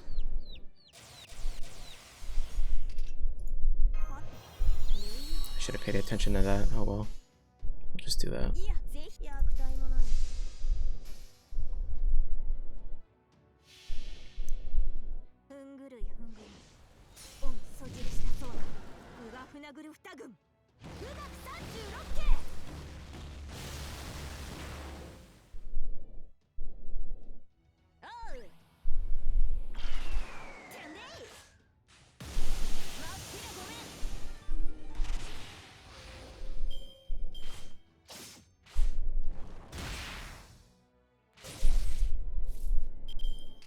Oh.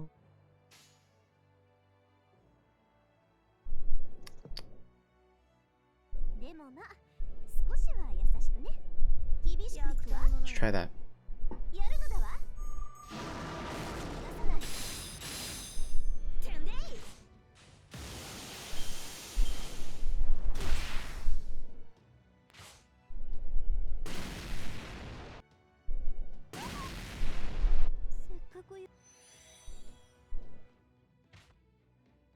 That'll be fine.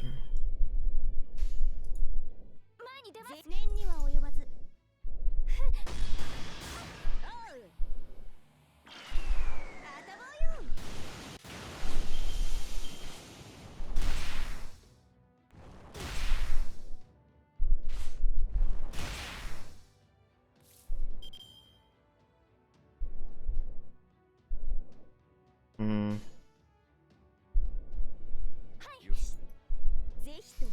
Huh?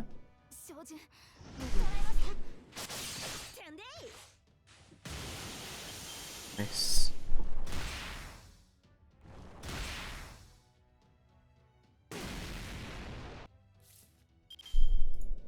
Then we can do that.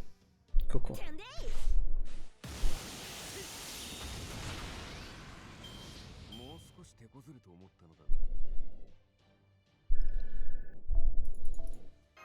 Boing, boing, boing.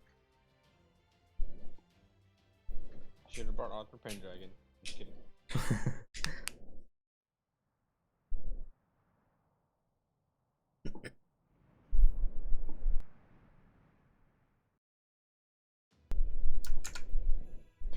This Hinako person's Lostbelt is absolutely out of the question.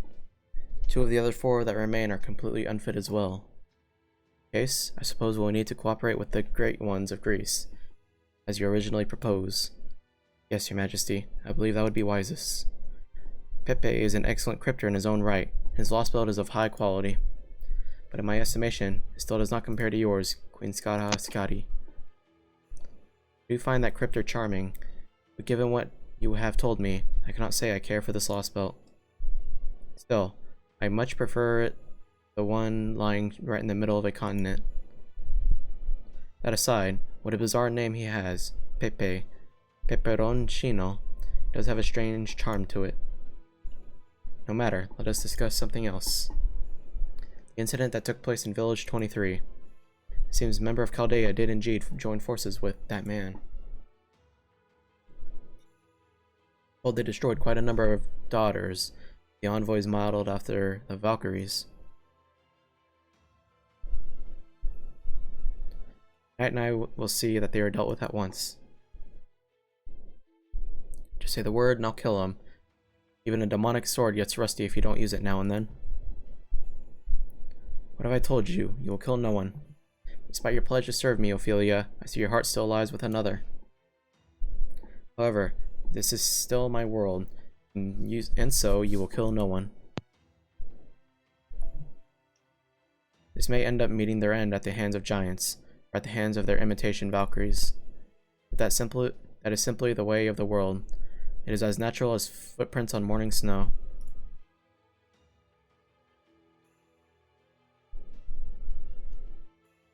Hey, Austin. Mm, When you mute your mic, do you use Discord to mute, or do you unplug your mic? my thing has a thing to switch on and off.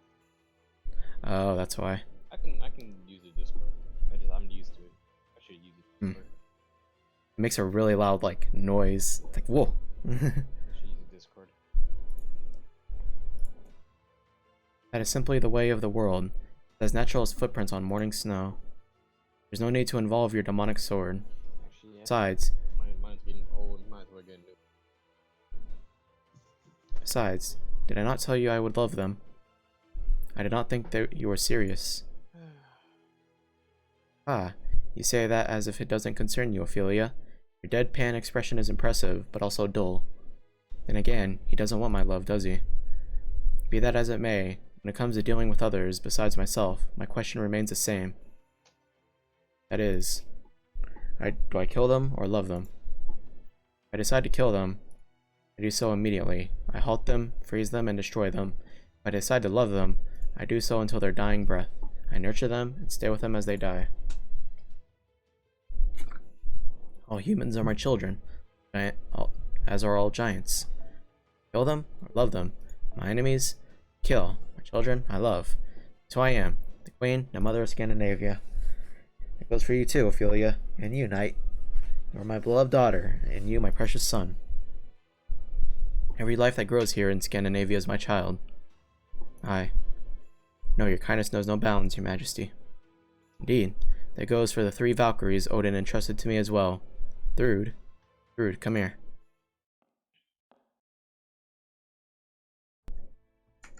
Valkyrie, Thrud reporting for duty.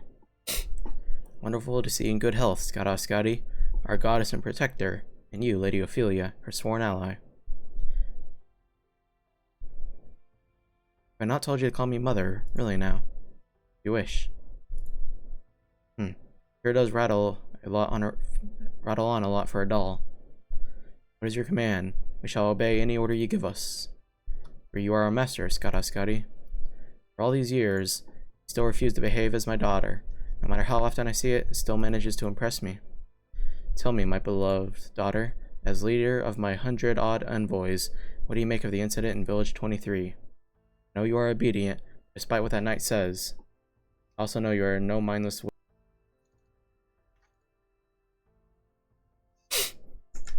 We are meant to execute our master's commands. We cannot make decisions on our own.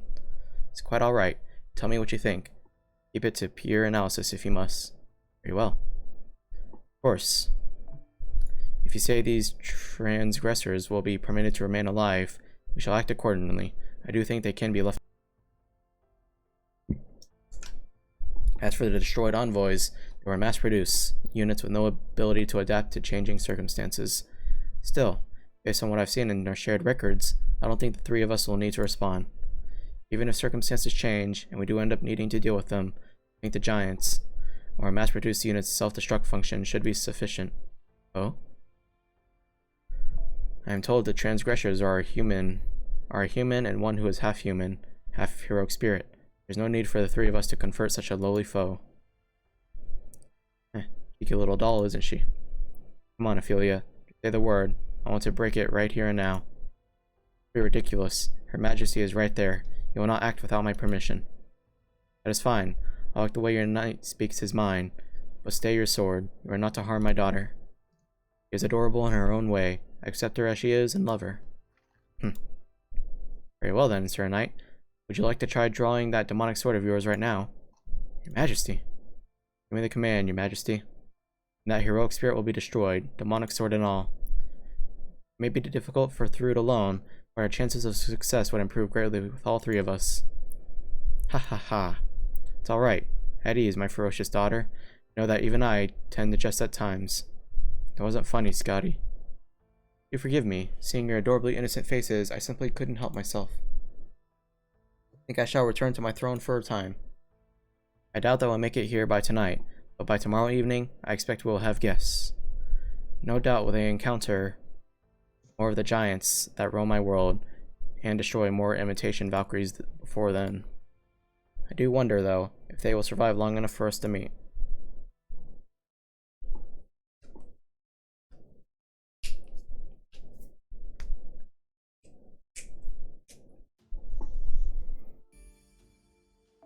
Hero's Lair.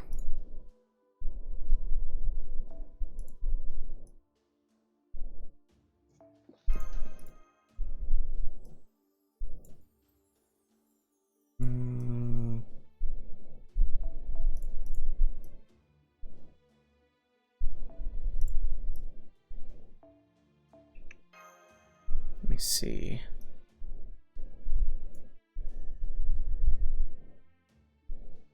Look pretty much the same.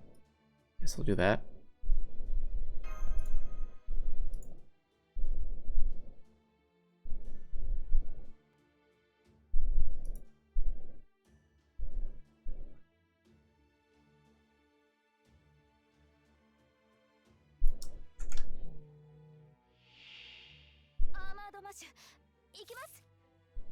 Right to battle, okay.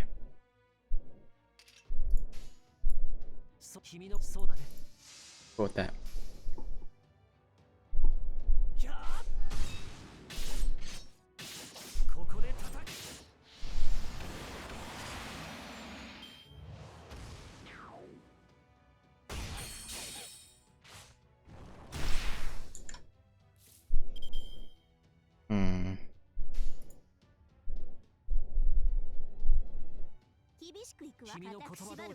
Try that?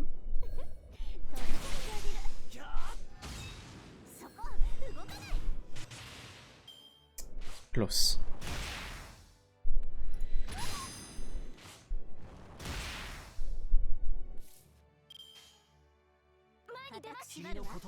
Try that. Oh, I thought that would kill him. Okay. That sucks.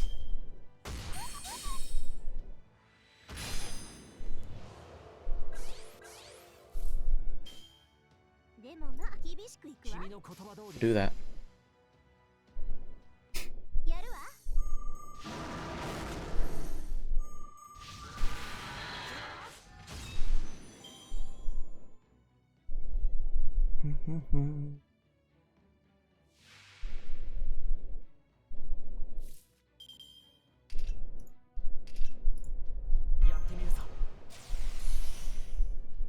Oh, what?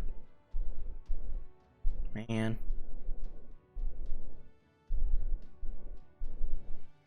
Thought that would be enough. Okay.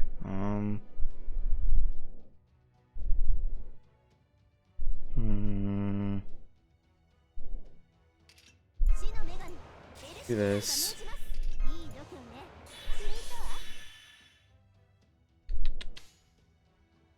Okay. We'll try that.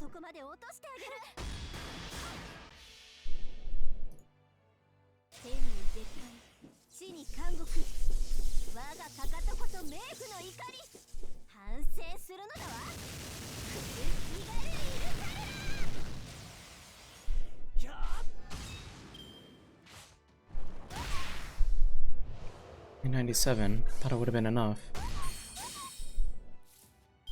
course, you're not attacking him either. Okay.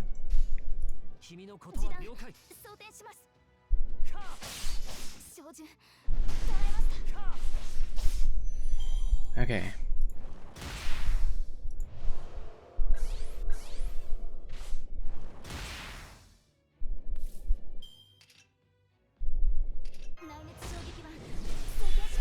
Do that.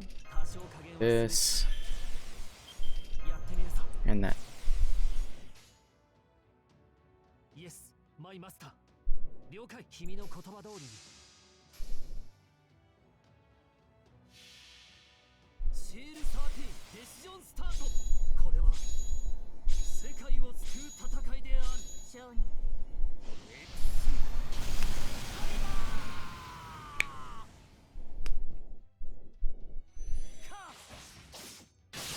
ここで叩く。みんな無事？そうならよかった。まだまだ気をつけていきましょう。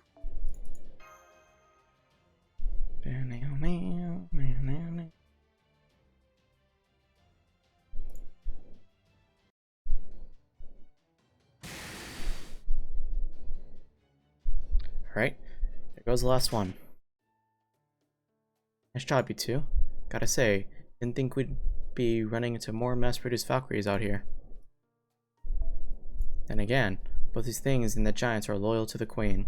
It makes sense they might fight side by side. It was like something straight out of myth, seeing Valkyries with giants in tow. It was rather magnificent, seeing them both together. At any rate, Master, I can confirm there was no more magical energy signals nearby. Well done. You, Mash. Great job out there. Thank you. Hey, though. You two handled yourselves pretty nicely. You can tell you've done this before. Got real guts, little shield lady. You too, Ren. How do you summon so many heroic spirits at once? I don't suppose you can get them to stick around. It's a damn shame. Otherwise, I could have put together the greatest grand army of all time. No sense crying over, Moki can't even spill. Anyway, we'll just have to build up our strength the old-fashioned way. In other words, three of us has got to get stronger. Let's see. Here, let me give you some tips for hunting giants. First off, try to go for their sensory organs or legs. That's your best bet unless you've got a real powerhouse of a weapon. If so, you can just go for the vitals and take them out in one shot. Keep saying sensory organs, but do you mean their heads? Right, heads full of sensory organs. The masks they wear cover up their eyes and noses. It doesn't look like their hearing is exceptional. So they might be relying on some kind of sixth sense, or an ability that lets them detect heat sources, but I figure their eyes are a safe bet.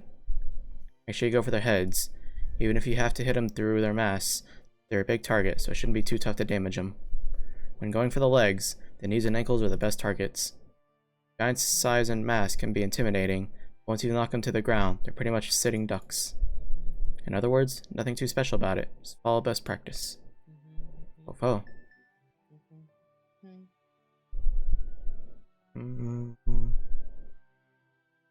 You're always good at hunting giants, Napoleon.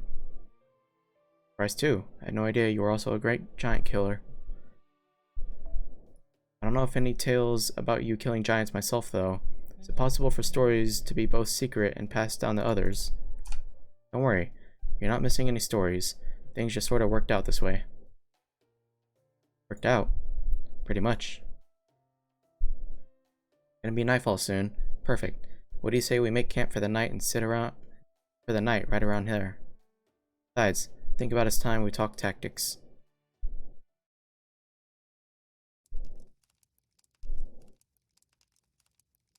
Oh wow. There really are camping facilities here. Set up all this ahead of time, Napoleon. You bet. I've got base camps like this all set up around this Lostbelt. Set them up with gear I pilfer. Ahem. Borrowed from the village where I drove off that one envoy. Still, the best part of being a rogue servant is you never have to worry about supplies. All you need is a place to rest your body and mind for a while. Of course, I doubt it'll be easy for you two. We'll be fine. Thank you for your concern. We always carry food, water, and sleeping bags with us. My shield has storage space, you see. Here we go. Don't worry, foe. We have some for you too. I'll put some water in your dish right now. It's pretty handy. You can never have too many blankets. Here. Thanks. We still have the rations we brought from the border, but for tonight, why won't we have Gerda's bread? Too bad we have to say our goodbye so hastily. I wonder how Gerda's doing right now. Me too. Oh, it's rude to start eating your food before everyone's been served. That looks good. Let me try a bite. Hey, it's good. In fact, it deserves a medal. You said her name was Gerda. Looks like she earned the medal of her own. Everyone gets a medal. That is the spot. Let's talk tactics. Sorry for springing all this on you. Not at all. It's good to discuss this as early as possible. Thank you for doing this.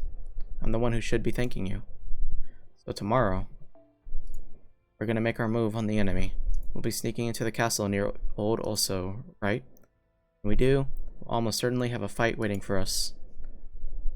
I think we can win. Good question. So to begin, we need to define our conditions for victory. question we need to ask is, what must we do to win? Conversely, what would mean that we have completely, absolutely lost? Can we only win by wiping out the enemy? No. We can't possibly kill every giant envoy in Scandinavia, and we wouldn't want to. So that's not a suitable condition for victory. So what you two need to do, more than anything, is Paper Moon back. Fire's most urgent priority. We also absolutely require information on the Tree of Emptiness since we can't see it. It may end up being after we've made contact with the Wandering Sea, we will eventually need to destroy it and make this Lostbelt disappear. And what's your victory condition? That's what you need to do. Get this Paper Moon thing back. Find out what you can about the Tree of Emptiness. What is your defeat condition? Easy. You both end up dead. Only choice is to keep yourself safe and set about meeting your victory condition. For just a matter of defeating your enemies, things would be simple. Unfortunately, your condition for victory is pretty far from straightforward. Now, doggy, cheer up. I know it looks bad. The Queen's influence extends to all of Scandinavia, after all.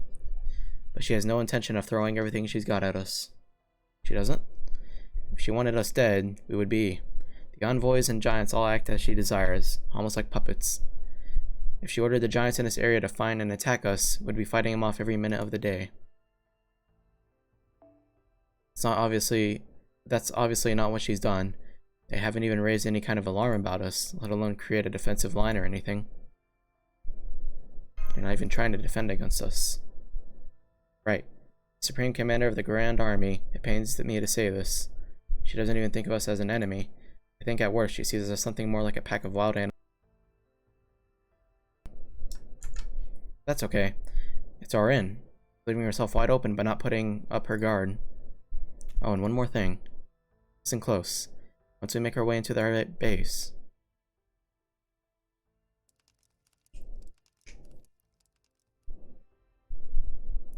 Alright. It might be kind of a stretch to call it a strategy, but that's the plan. Understood. Good answer. Anyway, don't worry. I didn't bring you two all this way without anything to show for it. I've got more than one trump card up my sleeve. As for what they are, well, you'll just have to wait and see. Sorry about that.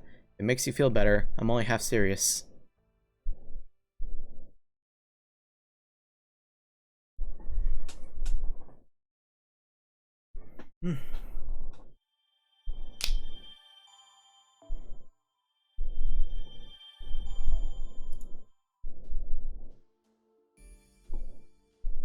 Moving on. Castle of Snow and Ice. Enemy class is Assassin. He's Scotty, that'd be funny. Go with Merlin.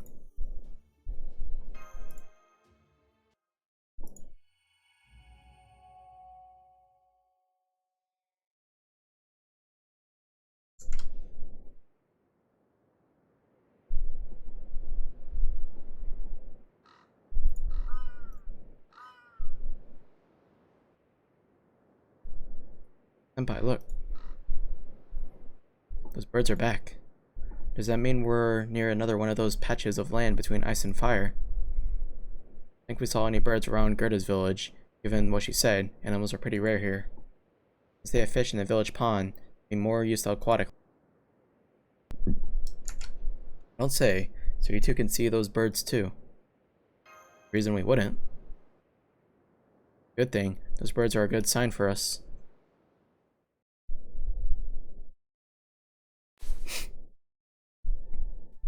You've guided me the whole time I've been here. Even led me to you two. Those specific birds? Really? Kidding, obviously. Come on, it's morning. We need to pick up the pace on this march. Go ahead and activate those thruster thingies. We're almost to Her Majesty's castle. Going straight to Scotty's castle? Wow.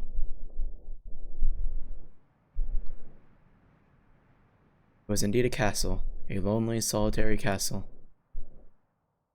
At a glance, you could tell it was meant as a home for someone important.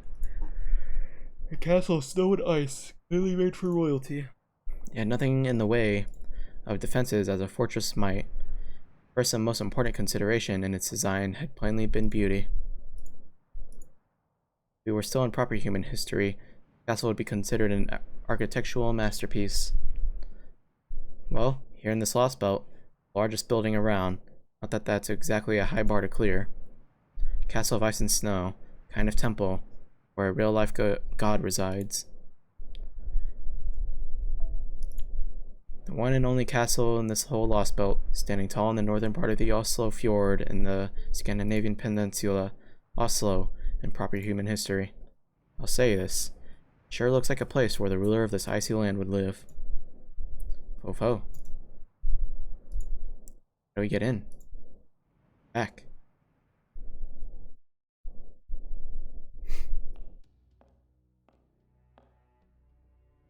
Probably figured it out by now. This isn't my first time here. Tried breaking in once before. As you can imagine, it didn't particularly go well. But it wasn't all for nothing, right? May not have left with much in the way of spoils, but I got info. Man famous for leading an army went in alone? Damn straight. I know what hero spirits are supposed to be like in my head, hard to put into practice. It's not like I was overly confident in my power or anything. I was just mostly curious to see how far I could go. Plus, I had a few reasons for doing it. I might not have taken any of them down, but I did learn a few things. One of them was this underground passage leading to the castle's main building. Just walk across the big bridge up top, get swarmed by a mountain of envoys. It's just their nature. Down below is much easier, not nearly as heavy security down there. Yeah, I figured this be the case. She didn't increase security after I broke in, so must mean she doesn't see me as an enemy. She definitely knows we're here. That's just who she is. She's the real deal. No telling how strong she might be. Be ready to face her when we get up to the castle. I promise you, she'll be waiting. Right. Lostbelt Skatha, huh? Right. Here she's the king of the Lostbelt. Of course, she has no way of knowing who we are. Poe? Senpai, Napoleon, there are magical energy signals up ahead. Is that... Nah, those are just ice beasts that decided to make this place their home. Take them out and be on our way. Artillerymen, forward.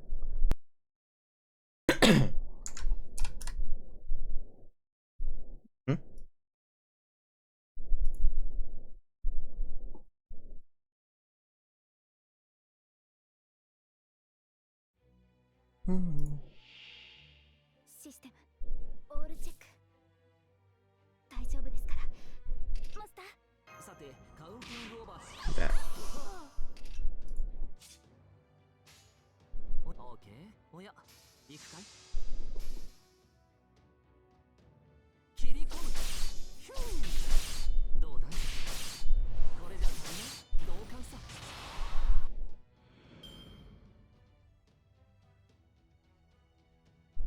Dun dun dun dun.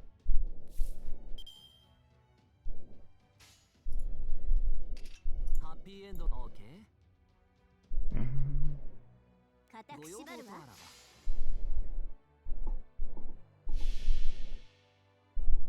星の宇宙桃見の歌楽園の端から君に聞かせよう Gotcha.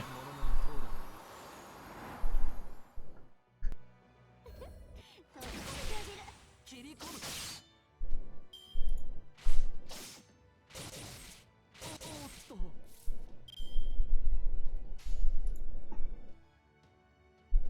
厳しくいくわでもな装填します少しはやるのだわ承知捉えましたそこ動くなおっとご要望とあらば固くしでもな少しは優しくね悪いねそこ動くな逃がさない Mm. Okay.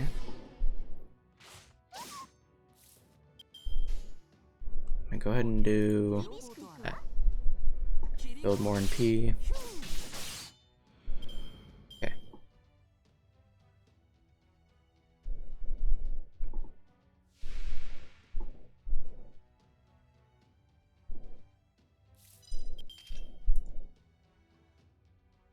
Relax, relax. ちょ引っ張らないでもう Hmm.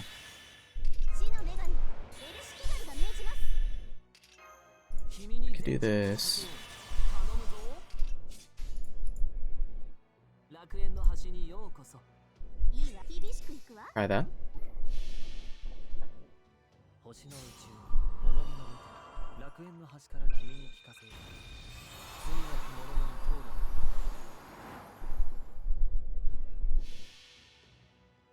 天に絶対地に監獄我がかかとこそ冥府の怒り反省するのだわ気軽にいるからやるのだわ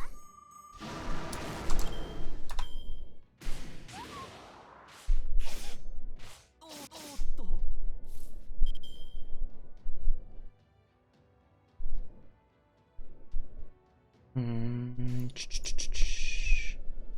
時短でもなそうで Wait, 前に厳しくいくわ maybe that? 照準捉えましたやるわ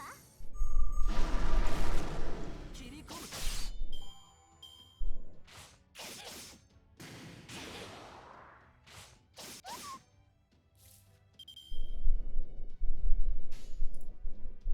ご要望とはご要望と That, は that, that. 切り込む。どうだいこれじゃ足りない同感さ。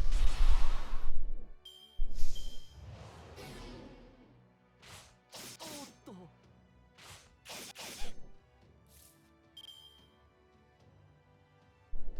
さて We can do that. Don't think we need the NP. We can just go here, here, and here. 照準捉えました飛び込めてあげる悪いね。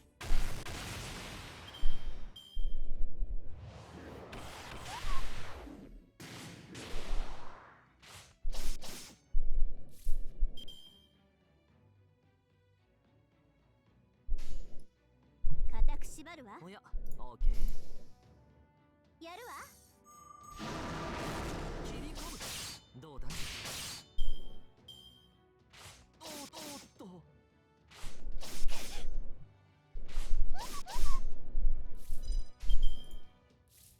リラックス。 This, and hopefully this will be the end. We can go here. 時短でもな Green here. 装填します少しは照準捉えましたやるわみんな無事そうならよかったまだまだ気をつけていきましょう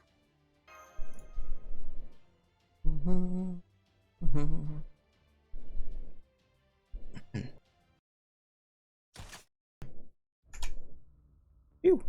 I swear, the hell do these things eat to get so damn big? Anyway, you weren't too loud, right? I was careful with my cannon. No, don't say it. Should have known from the moment I materialized with this giant cannon that I wasn't really going to be great at covert ops.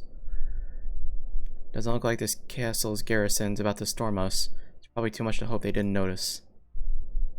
Well, may as well keep on going. There's a staircase leading up not far ahead. If we get there, Queen will be waiting for us. Or will. Maybe that Sigurd guy too. We're not here for a rematch, but we might not have a choice. Let's get a move on, Private.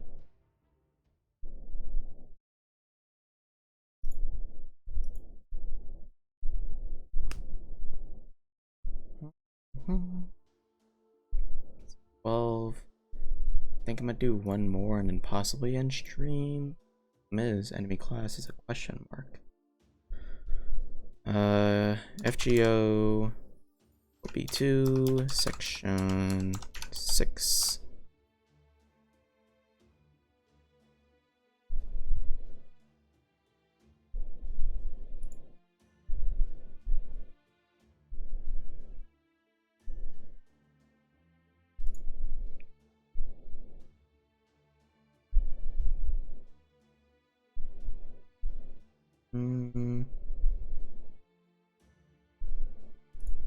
Is this right?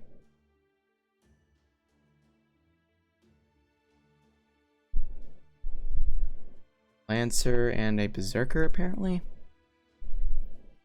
There's a Lancer, class affinity. We would need a Saber. Guess we could go with Yamoto Musashi. Go with that.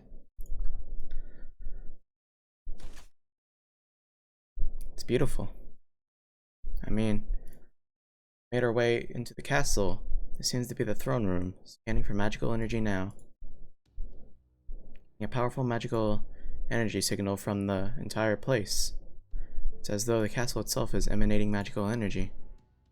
Suppose it would be. I made this castle of ice and snow out of my own magical energy. It may as well be standing within me. Can't even sense the servants standing nearby, can you? It is because these walls are hardened snow, the very same snow that falls across my Scandinavia. That voice. That didn't take long. Haha, old Queenie here sure likes to make an entrance, doesn't she? God is eternal. God is absolute. In ancient times, humans saw gods in everything, but in my world, my Lostbelt, there's only one. If a god is everywhere, in all things, then so am I. If a god is incredible power, then so am I. I am told the gods are gone in proper human history. I am told they are reduced to divine spirits, and that humans never see them. It must be painful living in such a world. They think that humans have no choice but to bury the objects of their worship deep in their hearts. They must rely on idols instead of true deities. But in this world, I exist. You may bow your heads and kneel before me, human children. I am Skatha Skadi. I shall love you as my own. Skatha. Surely does look exactly like Skatha. That's the only part of my name that draws your attention. I remember now. Cryptor told me you are acquainted with a heroic spirit from proper human history. Skatha, the Celtic warrior, was it? Regrettably, I know almost nothing about her. But I do know all about you. I'm told you fought bravely with that lump of metal you call the Shadow Border. You also rescued one of my precious human children. Seems you caused an unfortunate incident in Village 23 arising from a misunderstanding, but I forgive you. Forgive all of it. I love you as my own children. You did well to survive the demonic sword assault. That is how it should be. I do not wish for any living thing to suffer such pain more than once. Can't believe it. I think so, Senpai. I can even sense genuine affection in her words, but at the same time, magical energy is such that I can't even begin to process it. It's filling the entire castle. What's more, it's so concentrated that I almost feel like I'm going to pass out. It's enough to kill any normal creature instantly. It even reminds me of the seventh singularity, the massive magical energy in the atmosphere there. Real generous of you, Your Majesty. Does that mean you're putting us under your protection? It's you, the archer whose name escapes me. You are alive because I wish it to be so. How about that? Is that enough to know that I love you? Damn, my name's that hard for you to remember, huh? I'm Napoleon Bonaparte. I used to be an emperor, now I'm a hero of humanity. Second time I've told you that. Forgive me, Archer. I have no interest in the names or deeds of those from proper human history.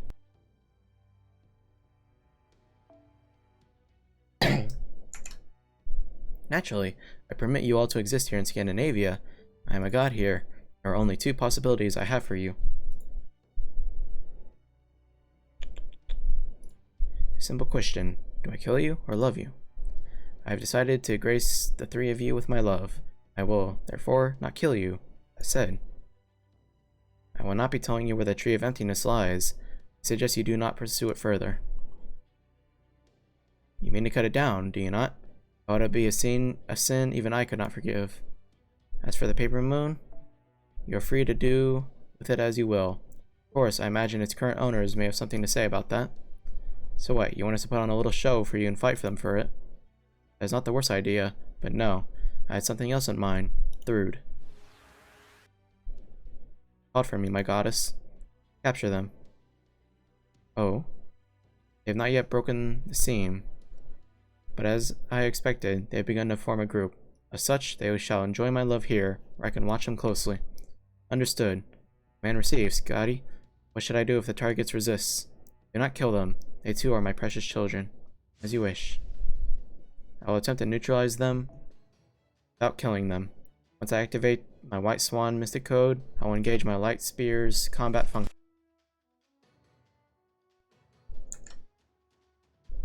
It's difficult to accurately gauge her magical energy inside the castle. She is much more powerful than the Yenvo. She's a Valkyrie. Obviously, she's one of the originals they use as a base model. She and her two sisters lead that entire army. You're thinking your lucky stars we get to see her for ourselves. That's Thrud. She's the daughter of Odin himself. She's a demigod who's been around since the age of gods. Demigod. Oh?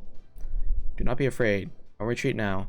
Her Majesty herself is watching. Let's show her what we can do. Scotty, permission to release a Muspel to limit unforeseen possibilities in combat. Fighting alongside one would greatly reduce the difficulty of restraining the targets without killing them. Granted, use them well, Thrud. A hole just opened in the floor. Something's climbing out. Is that a giant? It has the same kind of mask as the other giants we've seen. It's also chained down by... Scratch that. The chain just went flying and the giant's coming right at us. We didn't even see any giants underground on the way here. Guess this place is still full of surprises. Quasi link to Muspel established. Commencing target neutralization. Engaging combat mode. It's time you learn the power of the goddess's servants, people of proper human history. Dance, my human children, dance. Show me how fiercely your passion burns.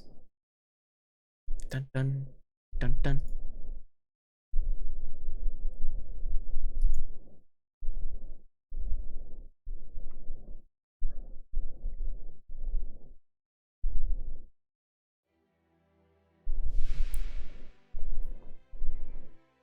Okay, so we should probably focus オールチェック this. 大丈夫ですからマスター死の女神エルシャ Focus the berserker. どこね気に入ったわ黙ってなさい Here, here, here. 明日を噛むわよ天に絶対地に監獄我がかかとこそ冥府の怒り反省するのだわ気軽いるからだ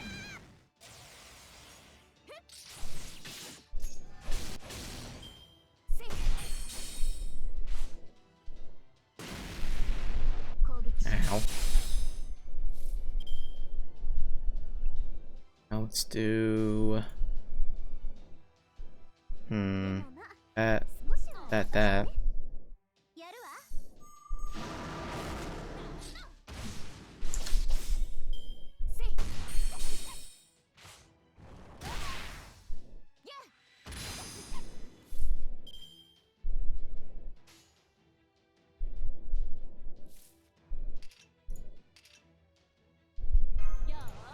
Do that.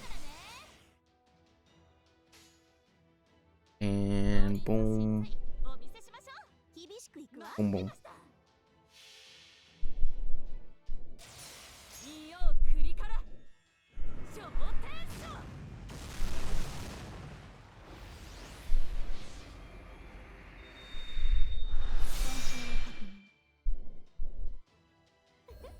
Okay.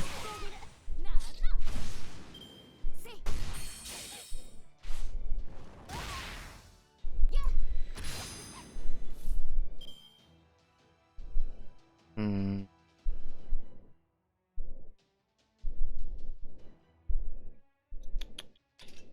Do this. エルシキガルが命じますでもまあ And we can also do that. やるのだわ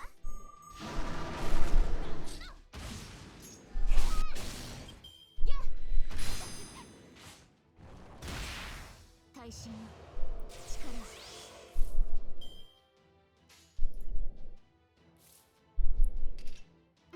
This. I don't think we'll be able to kill it. 厳しくいくわ Give it a shot with that. やるわ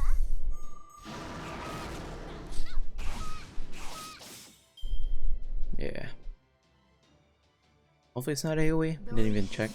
権限開始同期開始神明解放ラグナロク Oh, 私をスラシル止めない that's not good. Okay. 攻撃します Hmm.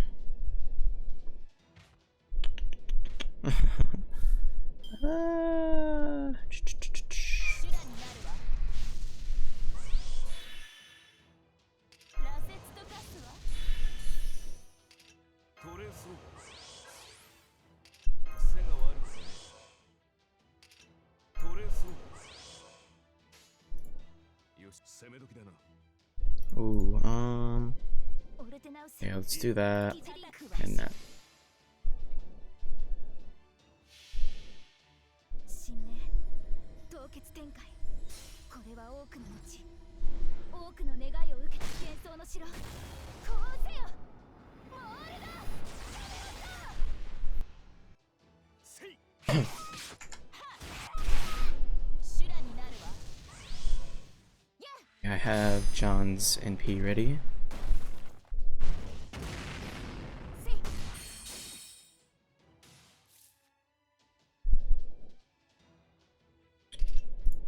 羅刹と化すわ Yeah. And then ドイツを叩くわ boom boom.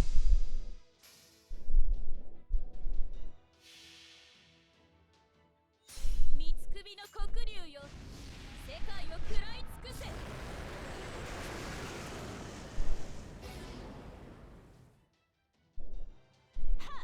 26,000. シリアクタと化せ修羅になるわ Okay. 攻撃しますせい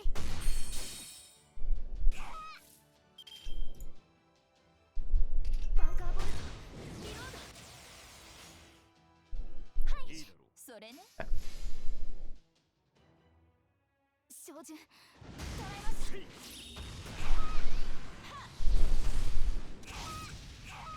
羅刹と化すわ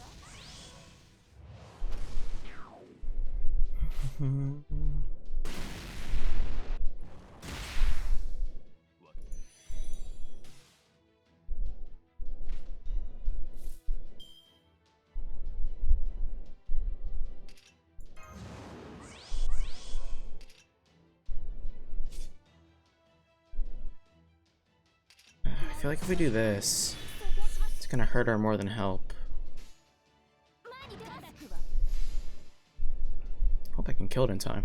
照準捉えました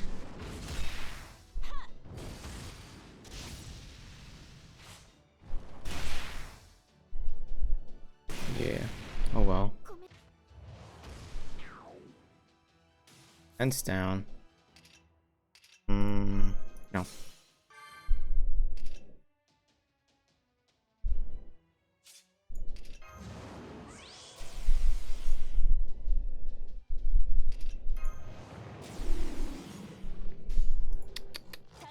Go with that.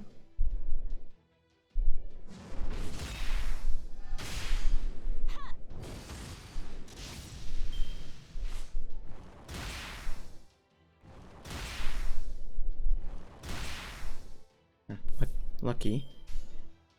Let's do. それね行くわそれね that.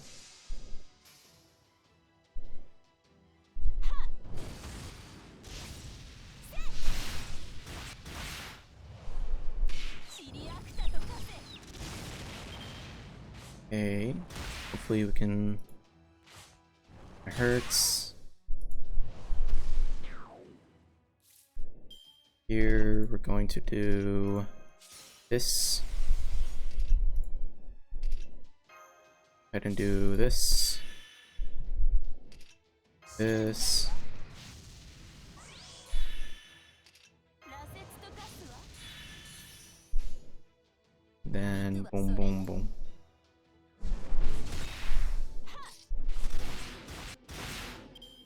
Oh dang. Yeah. Thought that would have finished it. That's alright.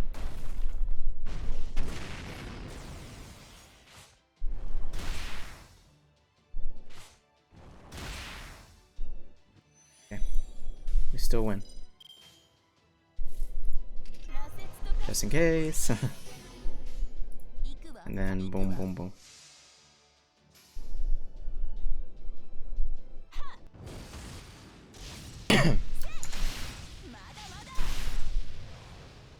Had I used your correct skills, would have been a longer fight or a shorter fight, but it's okay. We still won. この刀に切れぬものはないのよ。手作りだけど